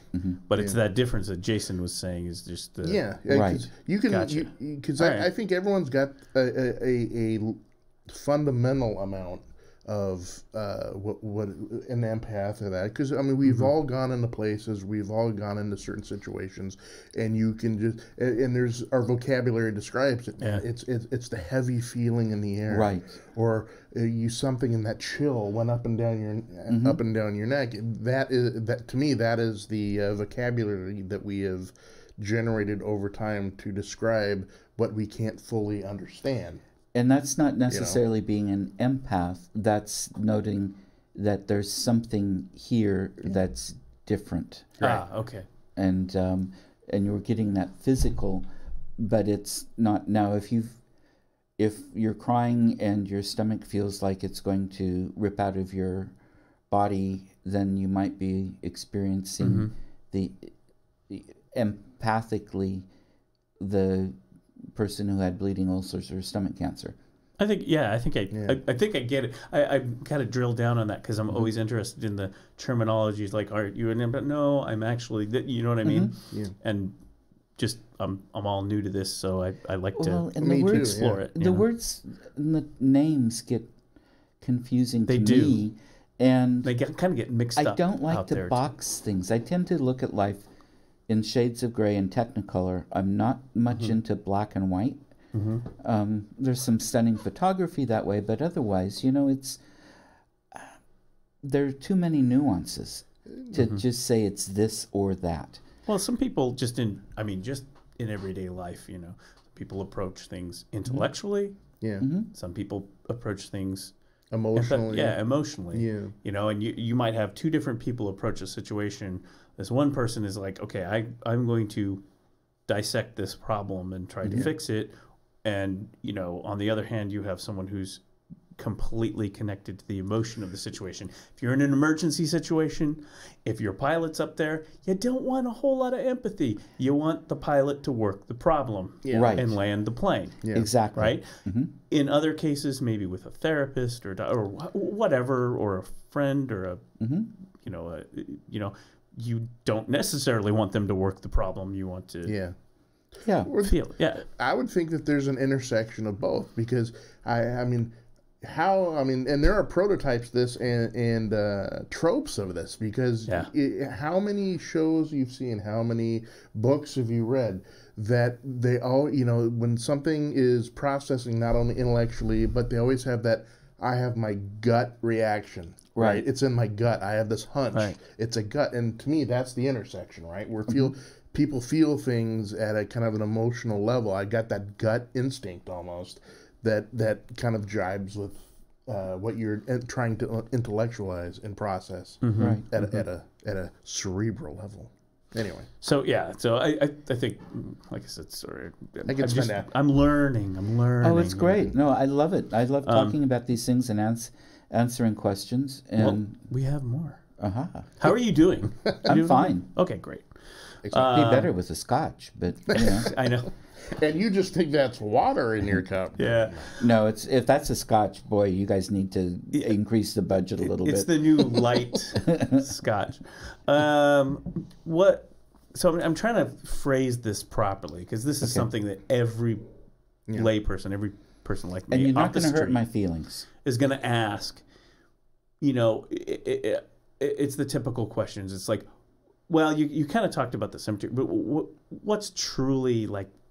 What do we say the weirdest or the scariest or one of those situations that you got into that you went, okay, that's perhaps it's something that you went in over your head and when you came back out of it, maybe you said, I don't know if I should be doing this anymore. Something like that. Oh, in my early 20s, I waited a while before I went to grad school. I didn't figure it out for a long time. And so I worked a bunch of stuff. Went to Europe for a few years? I wish. I did go to Europe a couple times during that period, but that was not the...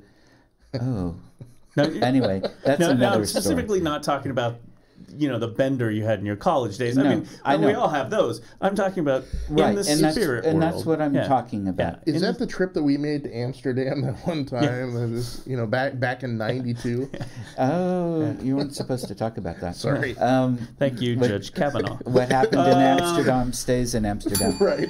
We'll edit that. Okay, back to the question. Do you like beer? Right. No. Okay. Back to the question.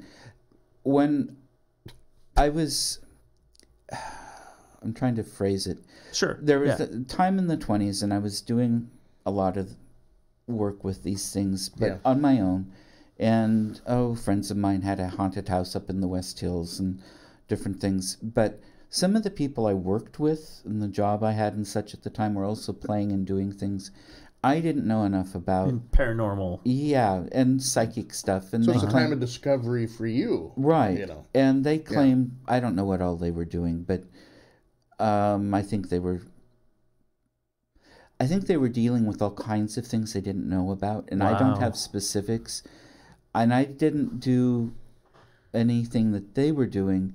But I was finding my apartment was full of these little black things flitting around and stuff that weren't dangerous or bad, really, but it was all this stuff. And I thought, I need a break. I don't know what all this stuff is. I'm not sure how it got here. I'm not sure what to do about it.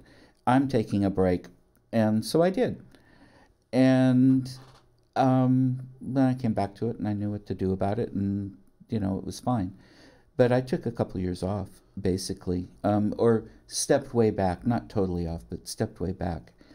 And then some of the ones that are kind of breathtaking is when you're wandering around a bunch of Mesolithic burial cairns Neolithic burial cairns in a Neolithic village in Dartmoor, and you suddenly stop and go, that's mine. What? It's where I had been buried in a past life. And that leads into my next question. William, when you're at a site and you're looking and saying, that's my back digging that trench from 3000 BC. Oh, and that's me performing that ritual at this point. This was a past life regressions. Life that you inhabited. Different ones, yeah. Or going into a museum and seeing an Assyrian farming implement, or actually it was older than that. I think it was from Sumer or and saying, that's mine. I had that. And then realizing, oh, well, maybe not that exact one, but something like that. So, I must have been a farmer in this area. And the museum curator just loved you as the security was escorting you out, going, no, it's mine. I want it back, dude. And it's like, you can't have it back. Exactly. And, so things like that are kind of aha. And I've been with people who are psychic in some of these cases that could confirm what I was picking up. So it wasn't just me. And I wasn't thinking about me or anything in these areas. I was taking in what was there. I was reading the spirituality of the place or something, seeing what wanted to reveal itself to me. So it's not something that my imagination would have gone to either, It's, well, William, I think all of us at some point have had our buddies come in, maybe you had a party, and they trashed your place. I don't think any of us here, well, except for you, Jason and I, could say that our buddies came in and trashed our place spiritually. I mean, that's, it's like, well, what is all this crap? What did you guys do in here? Yeah. It's like, you got to gone for 5 minutes and I come home. Well, there's all these... And sometimes I think that's part of what people have going on in their houses, too. Yeah. But a lot of that... Oh, sure, yeah. A lot of times it's what's the emotion in the house. We create things. And if you've got a house where people are fighting, if there's a lot of tension... Well, everyone has walked into that sort of situations, and you walk into like that sort of heavy air of I guess the word frisson, right? There's frisson going on, and you walked in, because everyone's done it. Everyone's walked in the middle of something. Right. And they're like, what am I feeling? What's going on here? Do you do that? Do you is that one of your services things you do? Go in like, hey, I'm thinking about buying this house. What do you think? And like cleaning a spiritual kind of, or cleansing? checking it out? I don't do cleaning or cleansings for lots of reasons. Okay. One, it's their space. Two, interesting. Two, I've never seen one work. Okay. I've seen people claim they work as the entities laugh. And in the case where they do go away for a little bit, they come back. They come back with friends often. Wow. So it's almost a ceremonial sort of makes the people who are living feel better about it. It can be, and so often too, it's okay. Well, what are the belief system of the entities that you're trying to get rid of? You kind of need to do that instead of And people have all these. They're all Catholic. Trust me, they're all Catholic. These Priests are Catholic will take care ghosts, of it. Yeah, with the water, it'll be all fine. Trust me. Once you bless it out. Right? And it just doesn't. And what statements like I just made have a lot of controversy because so many people. No, that's disagree, but that's okay. They can. But that makes sense to me. Yes. Right. Okay. Yeah. First of all, two things you said that make complete sense to me. Right? Because that's the image I got. It's like, oh, you buy this old house, and there might be some creepy stuff. Oh, the old lady, she kind of like keeled over. That's like, okay, let's call up the priest or whatever and take care of that, right? Go away. Leave us alone. And you said two things that make complete sense to me as a complete, I don't know anything about this. Is one, where are they going to go? It's their place. They're hanging out here. It's not like hey, get out of here. It's like, what? We're going to be homeless spirits now? This is our place, right? Makes complete logical sense. And number two, it's like, how do you know they're Christians or whatever? Who knows what these spirits are, right? Yeah. What are your beliefs? Yeah. It's like, well, we're the ancient people that believed. It's like, who? Excuse me, who's this priest? What is this priest? Or, whatever. And Christians are the new kids on the block. As we said before. Yeah. Damn it, Spock! You're not even a Christian. He could be a Vulcan spirit, right? That's right. And I'm just a country druid. And what I do makes complete sense to me. And I help people figure out who's there and why.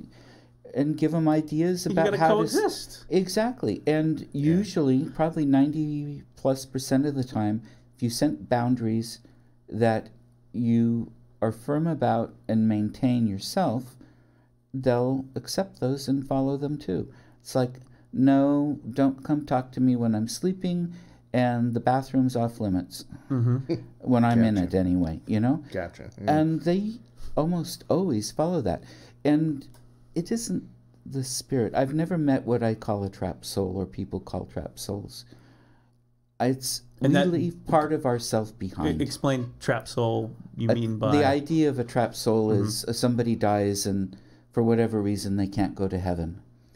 Whatever that is. And so they're in haunting the house or whatever it is. But it's a kind of like a personal purgatory or... Right, something like that. Yeah. And... It's usually what you see in Hollywood movies. Yeah, it's a piece of the person's personality, maybe. Sometimes they're intelligent and can talk to us. Sometimes they're linked to their soul. The soul goes off to the next phase of what it needs to do.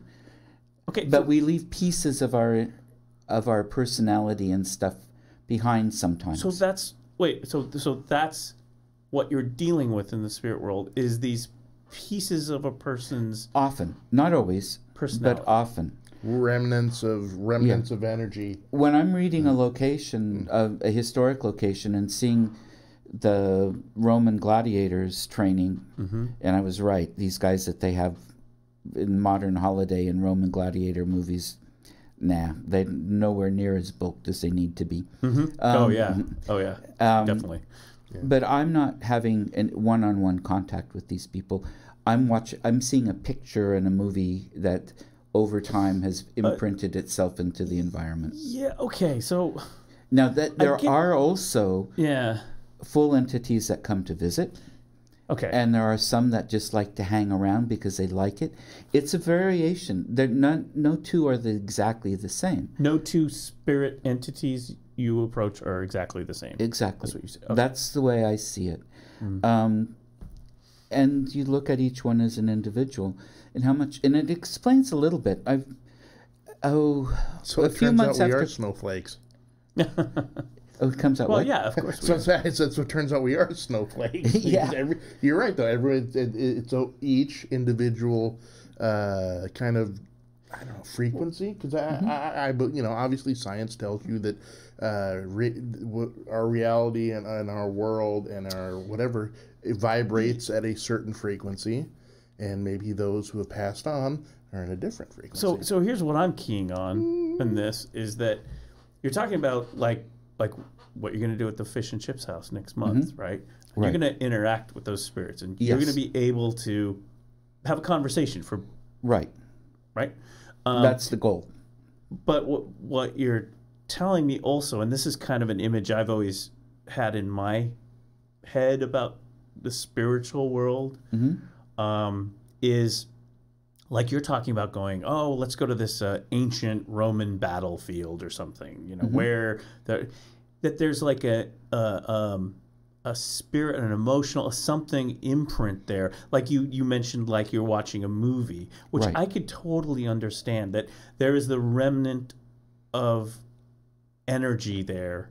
Yes. That almost like if you could just turn it on like a movie, which I assume you can, but like if I could like click it, like turning on a channel in the movie, I would see these Romans training or getting ready for battle, and maybe it's like one of those things like I could walk through them and they wouldn't see me or anything. We wouldn't really interact. It would just be like I'd be observing this energy. We would have absolutely no connection, but that, because if you think about what happens on, say, like a battlefield or something like that, oh boy, Gettysburg. Well, I've been to Gettysburg, and you get a feeling. The heaviness of the air and the gravitas of it, because you know something. You're a bunch of kids and you're joking around, and then you go to Gettysburg, and it's like everyone kind of goes a little silent. Yes. Because there was so much pain, death. Yeah.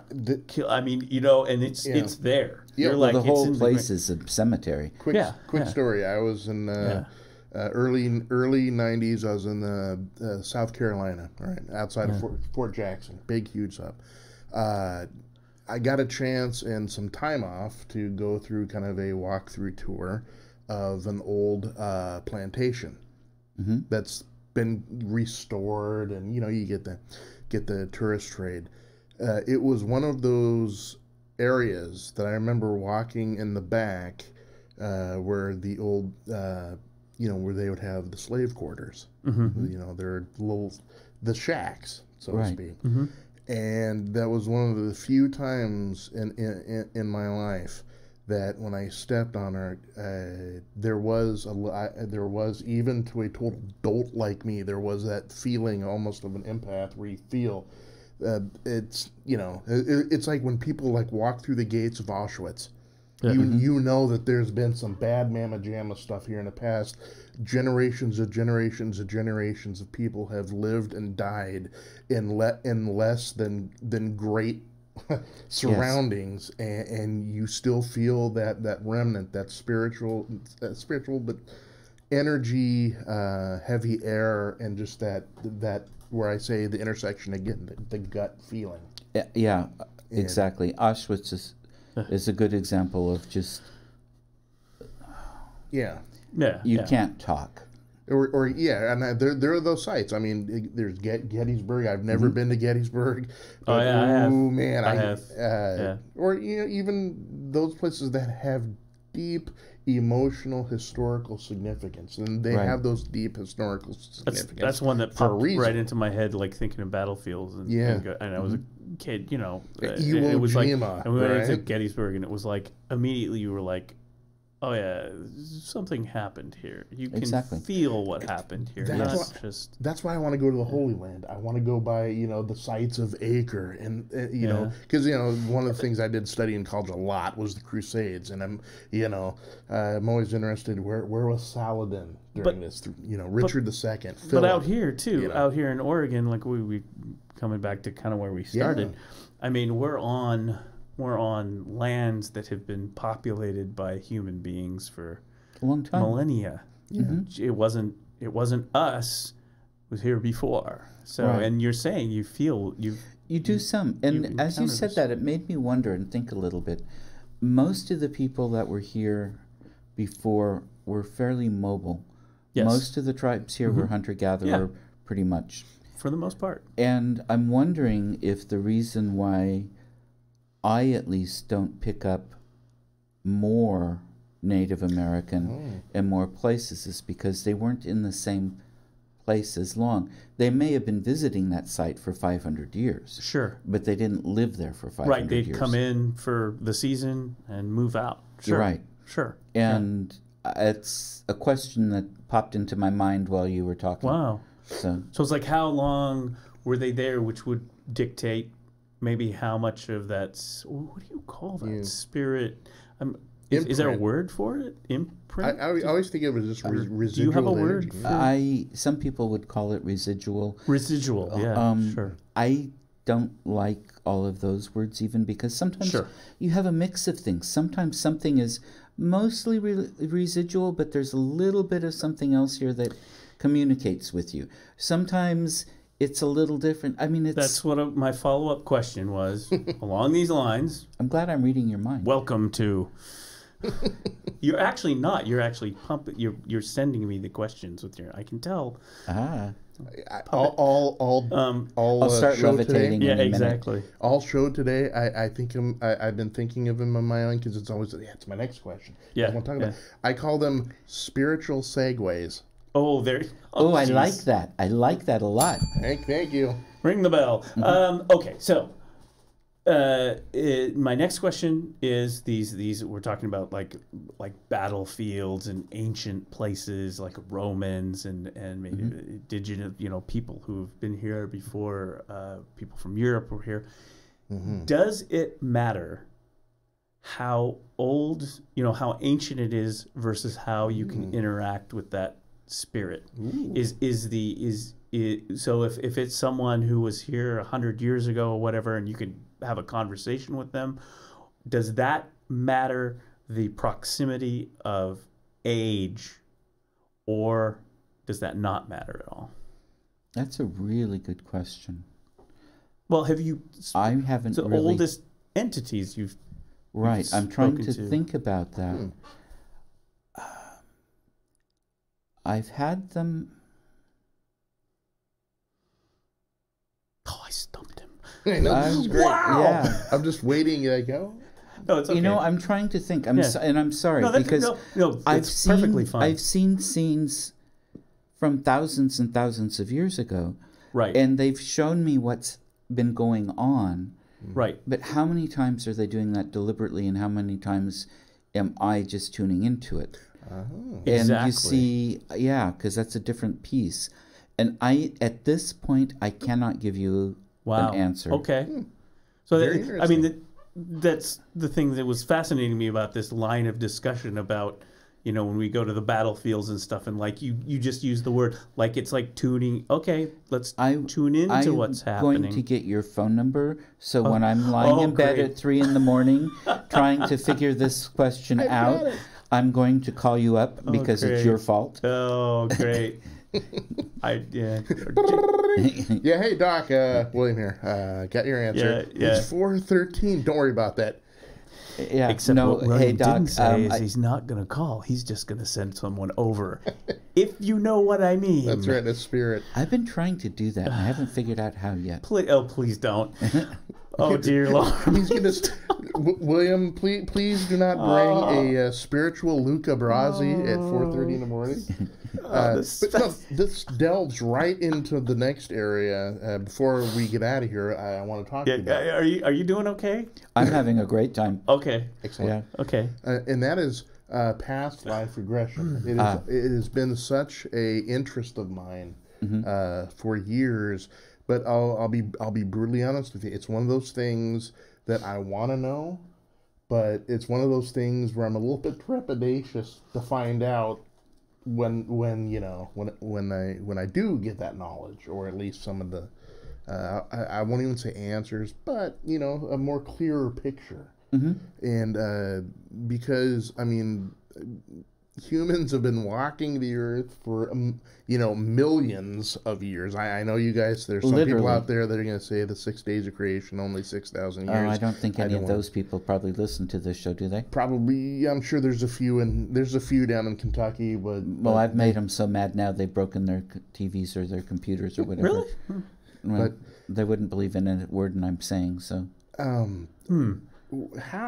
when you do past life regression, how far back are you typically? I'm not going to ask you to give me, obviously, because I think that's kind of a very intimate sort of thing that shouldn't be shared, But typically, how far back can somebody who's trained and is the real McCoy on this, how far back can they usually go? How many generations, how many lifetimes, how far back? Okay. First thing I want to make a clarification. I do not do past life regressions. Okay. That's hypnosis. Ah. I'm not a hypnotist. Okay. Right. I give past life readings where the past life shows itself to me.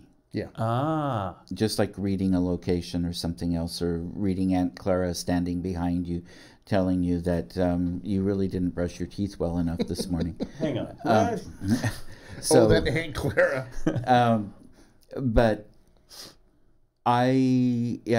what I get from them is they show me what lives are important for the conversation, for the time, for what the client is needing, or that kind of thing. And we'll often have multiple lives.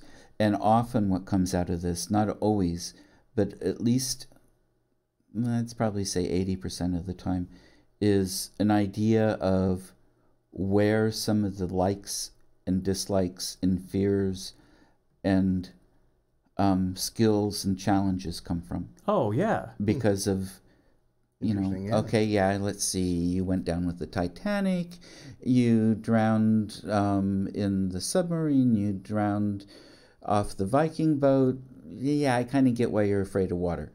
Wow. Yeah.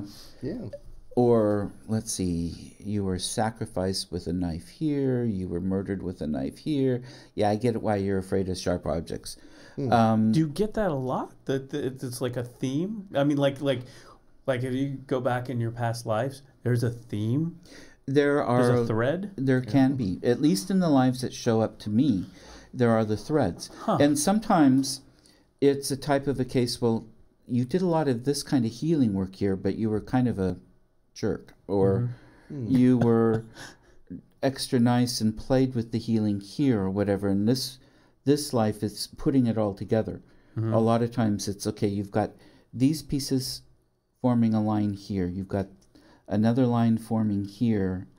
This life is about integrating these pieces. Oh, so it's multiple. Yes. It's not just like the idea, it's like linear. It's like, I got to work on this. So I go through these lives, and at some point I'm going to hit that baseball out of the park, and I'm going to be Babe Ruth or something. And that's it's, from what I read for people, yes, it's multiple. It's you're working on this, you're working on your, wow. In your experience,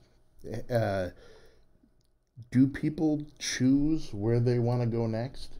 Or I need to work on this, so I want to be put into this sort of paradigm? Most of my research has been me reading and, doing the readings, working things out through that. But I have done a little bit of reading on this. Mostly I don't read a lot of the books because I don't necessarily trust the authors or why they're any better than I am. And I like to have a pretty accurate sense of things. But some of the books that I've read, a bit of anyway, talk about we choose the life because of the lessons we want to work out. And that includes the family we're brought into, probably even when and how we die. I mean, all kinds of things. It doesn't mean that we don't have free will and we can't change that program once we're in the middle of it, only we don't necessarily know we're changing it. But I think, yes, we do choose that life. I think there's a lot of people, I mean, not just even religious, but I mean, you think Buddhism kind of thinks that way. You choose your path. And I think even people who are atheists or whatever, I mean, it's like business people, it's like, you choose your path. You choose, just lie until you make it. Yeah, and it makes a lot of sense to me. Now, one of the things that's interesting and fabulous about this field is absolutely nobody can prove you wrong. Right. One of the things that's horrible about this field is we can't prove ourselves right. Now, if with the psychic reading, a specific reading, yes, because you can match it up with the documents. You can get the confirmation like we talked about before. But as far as our understanding about what happens after death, what happens, I mean, all these things, we can't say for sure. And it could be, okay, I'm confident about what I do, but maybe this is the universe showing us what we need to know to get through everything now, and the reality is different, but we wouldn't be able to process the reality. We might not ever know, or we might not know until we shed this body. But it's a pretty fascinating journey. Yes. I was going to say, in also, like what we talked about earlier, where you can prove a falsehood. You can prove that the rocking chair is moving because the boards are weak, and it's like, look, if we do this, right. It rocks. So it's perfectly rational, or not perfectly not rational, material, perfectly material explanation for it. Yes. Yeah. In my view, sometimes I see things a little backwards, and that is sometimes I like a good scientist to come in here, and I like the healthy skepticism, because I don't care if people can prove 80 some odd percentage that something has happened. Yeah, but to me, I like the fact that a lot of that stuff will refine and okay, so maybe 80-90% of it is, scientifically explainable. To me, that just proves that, okay, but there's still that 10%. Exactly. And I like the fact that maybe some of the stuff that you can explain, but that still leaves that stuff that you can actually focus on and say, okay, what is this then, right? And so to me, my backwards thinking is, I think that sometimes the great researchers like yourself do, that you can talk through and you can explain things, just gives me a clearer picture of what we don't understand. And, right. And to me, that's the height of scientific inquiry, right? Find data points that present a certain picture for you, because even in science, even the most hardcore science, they have theoretical physics. Exactly. So where they tell you, listen, I don't understand, but these are the theories that we build upon that could explain how light, the existence of everything. So I want to interject here, because I think this is for you skeptics out there, you science people, and I kind of align myself with that, right? Science. If you want to kind of maybe tie some of this stuff in to actual science, and this is an endorsement, and I know there's controversy, but I don't know if either of you have heard of Amit Goswami, Dr. Amit Goswami. He was a professor of physics actually at University of Oregon until 1997 when he retired, and he was a quantum physicist, professor, and he created this institute, and I'm trying to remember the quantum something, but his whole premise, the beginning of the premise was that we have physics, an entire definition of the material world through physics. Right. Whether it's classical physics, which is the large, or quantum mechanics, which is string very theory, small, right? But there is no he started to realize that there is no definition of the mind, our thoughts. You could say, yes, we're made up of these chemicals and electrical impulses, and these electrical impulses fire through the neurons, but it doesn't describe. Through that process, I'm writing some music, or a book, or taking a photograph, or hugging my child, or anything that is reality of our reality. We might know what part of the brain is triggered when we're doing those activities, but we don't know how those activities are created. Right. And before Western thought and science, of course, all of really civilization was tied into, well, what happens when you die? The Egyptians, the whole idea of traveling the river of the dead and taking, and so he started to think about that, and he said, you know what? If physics defines the material world, we have absolutely no definition in physics for the mind. Right. you have to argue the mind is a real thing in the material world. Mm-hmm. We exist in the material world unless you go off into the really weird idea about we're living in a simulation. The whole Matrix thing. Yeah, I'm not.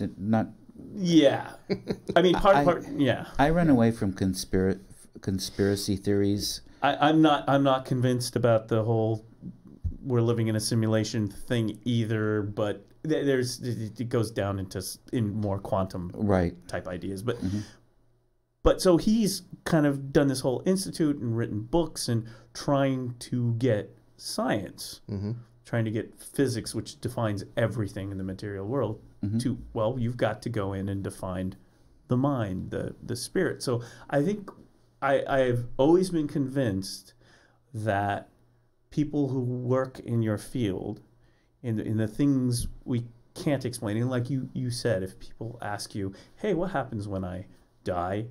Your answer is still, you don't know, right?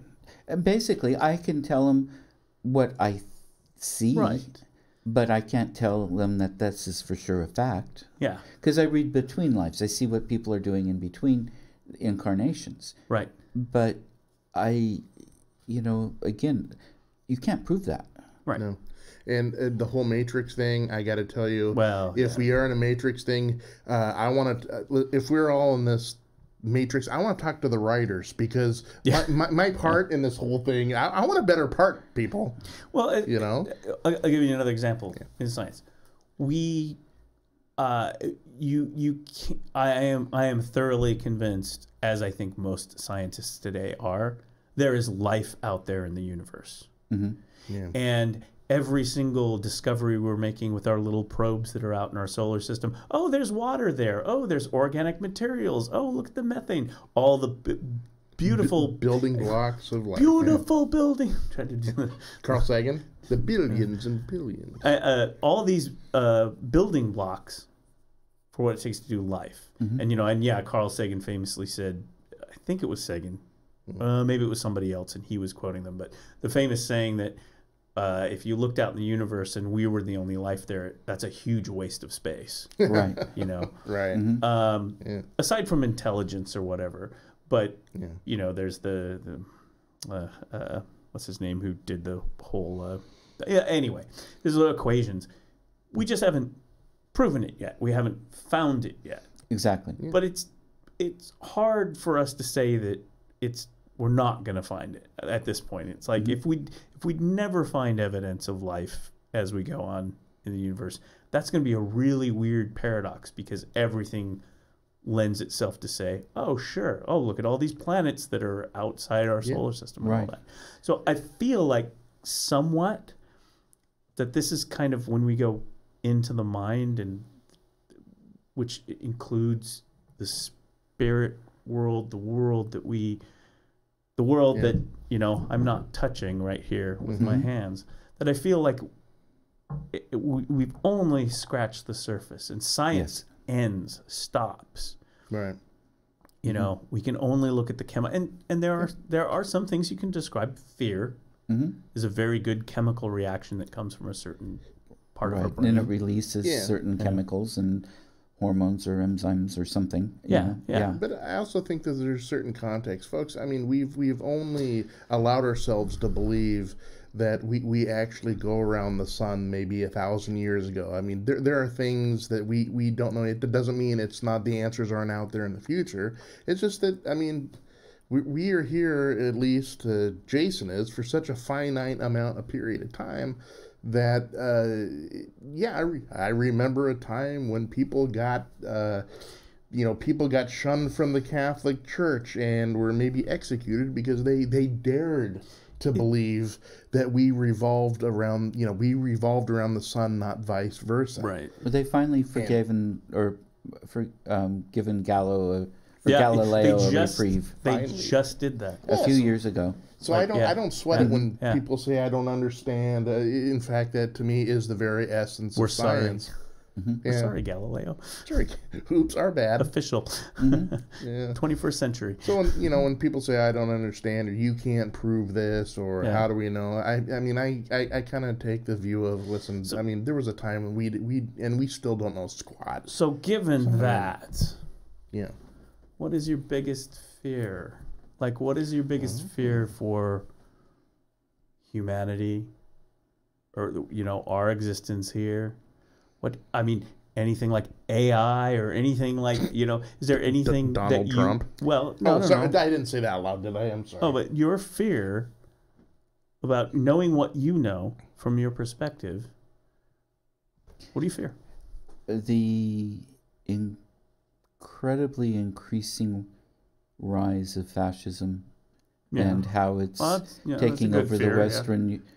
But as far as looking at the fate of humans and everything, I'm very concerned about where we're going towards either environmental oblivion or so you camps or do fear that we're going to wipe ourselves. We could wipe ourselves out at this stage, and in our lifetime. And I certainly fear that we may wind up in the camp type philosophy. I'm not talking necessarily Holocaust, but where people get locked up a lot more than they are. Do these entities that you communicate, do they have any insight to that, and do they indicate anything like that to you? Like, hey, by the way, be careful of this or that. Well, the Native Americans did a pretty good job of it in that one piece that they gave me. Okay. This is what happens when you degrade a society and you weaken it. And you take people who were once noble and proud and we're human and we're not saints and committed crimes and stuff, but we're basically, had rules of society, rules of engagement, rules of living that worked, and kill them through disease, starve them, displace them, treat them as subhuman, and then they start acting that way. So they're speaking from their own history. Yes. Are any of those entities observant of what's happening to us right now? Or are they just going, "Hey, watch out"? Or they were talking through their own. They had their own story and they wanted it told. Okay. And it was appropriate for the current world as well. Okay. That's part of why they wanted it told. I haven't asked. Mostly they don't do future. Yeah. And future can change. Yeah. I don't read future for lots of reasons. And one, it's not my forte, but it's also, it can change. Yes. This is what they're telling me now. 10 minutes later, it could be a different story because things happen. Yeah. You've got billions of people making independent decisions that are going to modify. And string theory, and many physicists believe that we have infinite futures. Exactly. Yeah. The little bit I know about string theory, quantum mechanics and stuff really help with a lot of my own belief in things because I think so many things are interdimensional, coming in and out of dimensions. And they've told me that themselves, but having some science behind it. They've told you that they have traveled to that they come in and out of dimensions, yeah. Oh, vibrating at different frequencies. And so yeah. Yeah. Well, that leaves a cliffhanger open. Right, yeah. But to me, history, that's one of the things I love about history so much, is history isn't just a bunch of what, where, when, and how. It can actually, if you look at things in a more broader picture, it is an excellent mirror of telling us what humanity has been through, and if we're not careful, where we're going down again. Exactly. No, you're exactly right. One thing that I do talk to some beings that I call the Ancient Ones, and basically on the cosmic level, on the universal awareness and consciousness level, if we do destroy ourselves, it doesn't matter. It's just a reset button. And it's just we're not nearly as important as we make ourselves out to be, is basically what it amounts to. And if we survive okay. If we don't survive, it's okay. Catch you on the rebound. Mm-hmm. Yeah. Interesting. And actually that gives me a little bit of peace too. And I also know from my own experience that the other side is good. So I'm not worried about death for myself.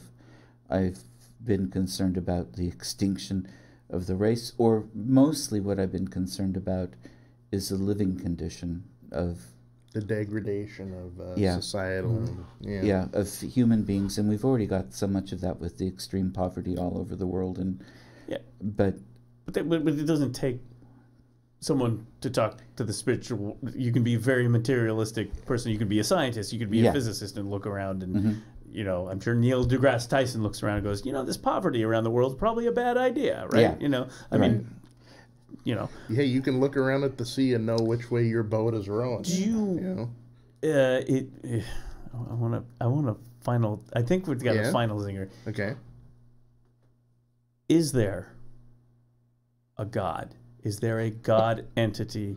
So when you talk to the spirits that are coming in and out of multi-dimensions, is there a, let's say a shepherd, a something, a personified, doesn't have to be a guy in a white beard or whatever. Is there just an energy out there that kind of shepherds things along? Let's put it that way. Okay, an energy, a vague general energy that what some people would call a god, some people would call, I don't know what, a heaven-like community.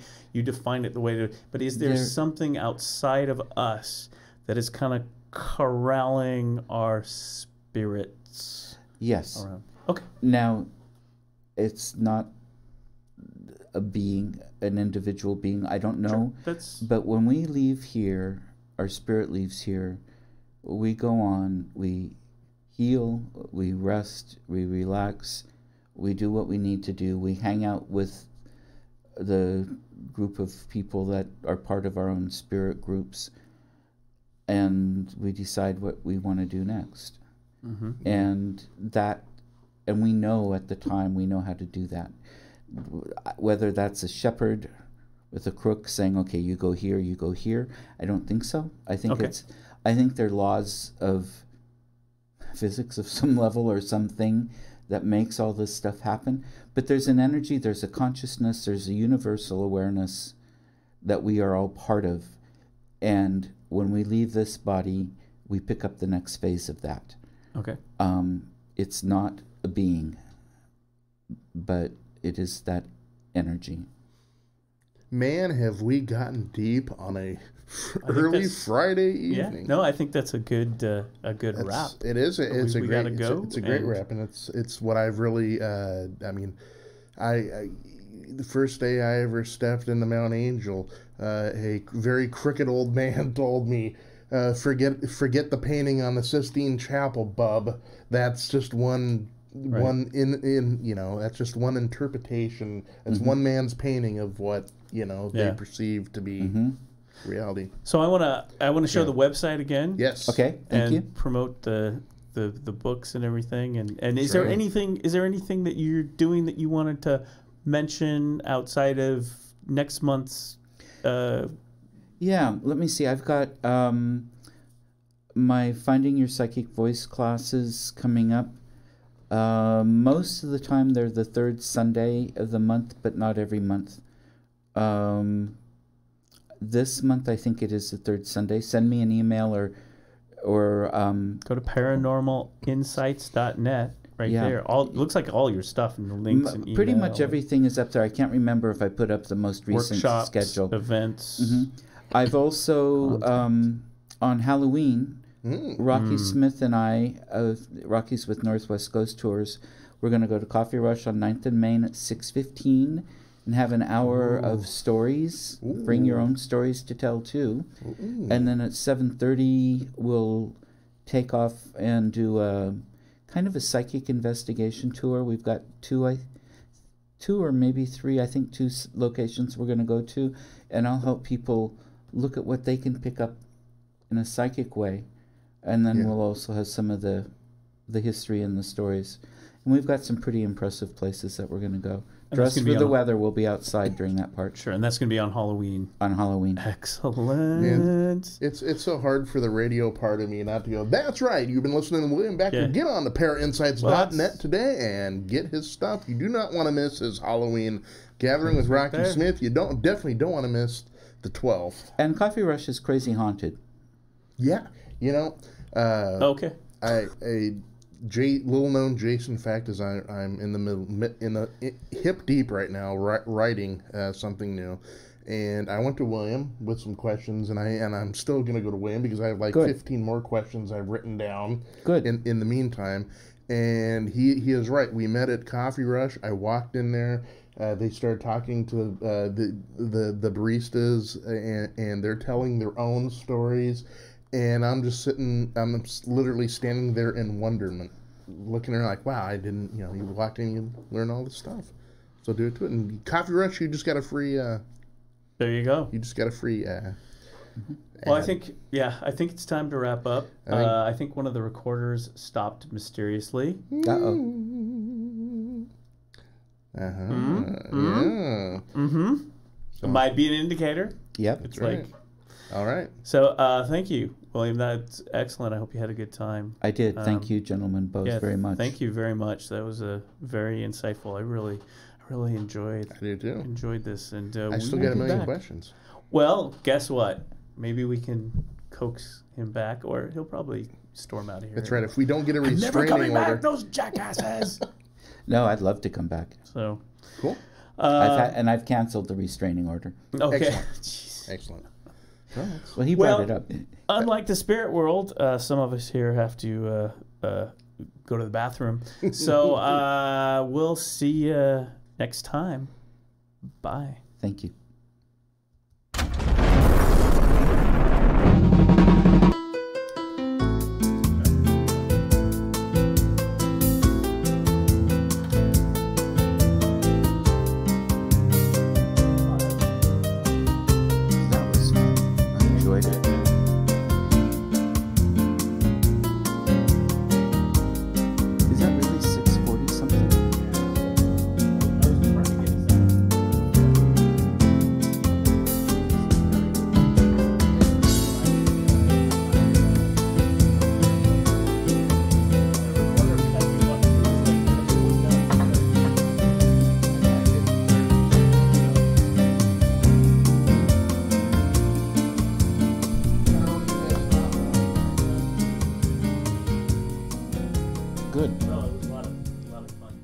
I enjoyed it. So yeah, I'd like to call at the very beginning. And by the way, I have no idea who that guy was. I don't know. I recognize the voice.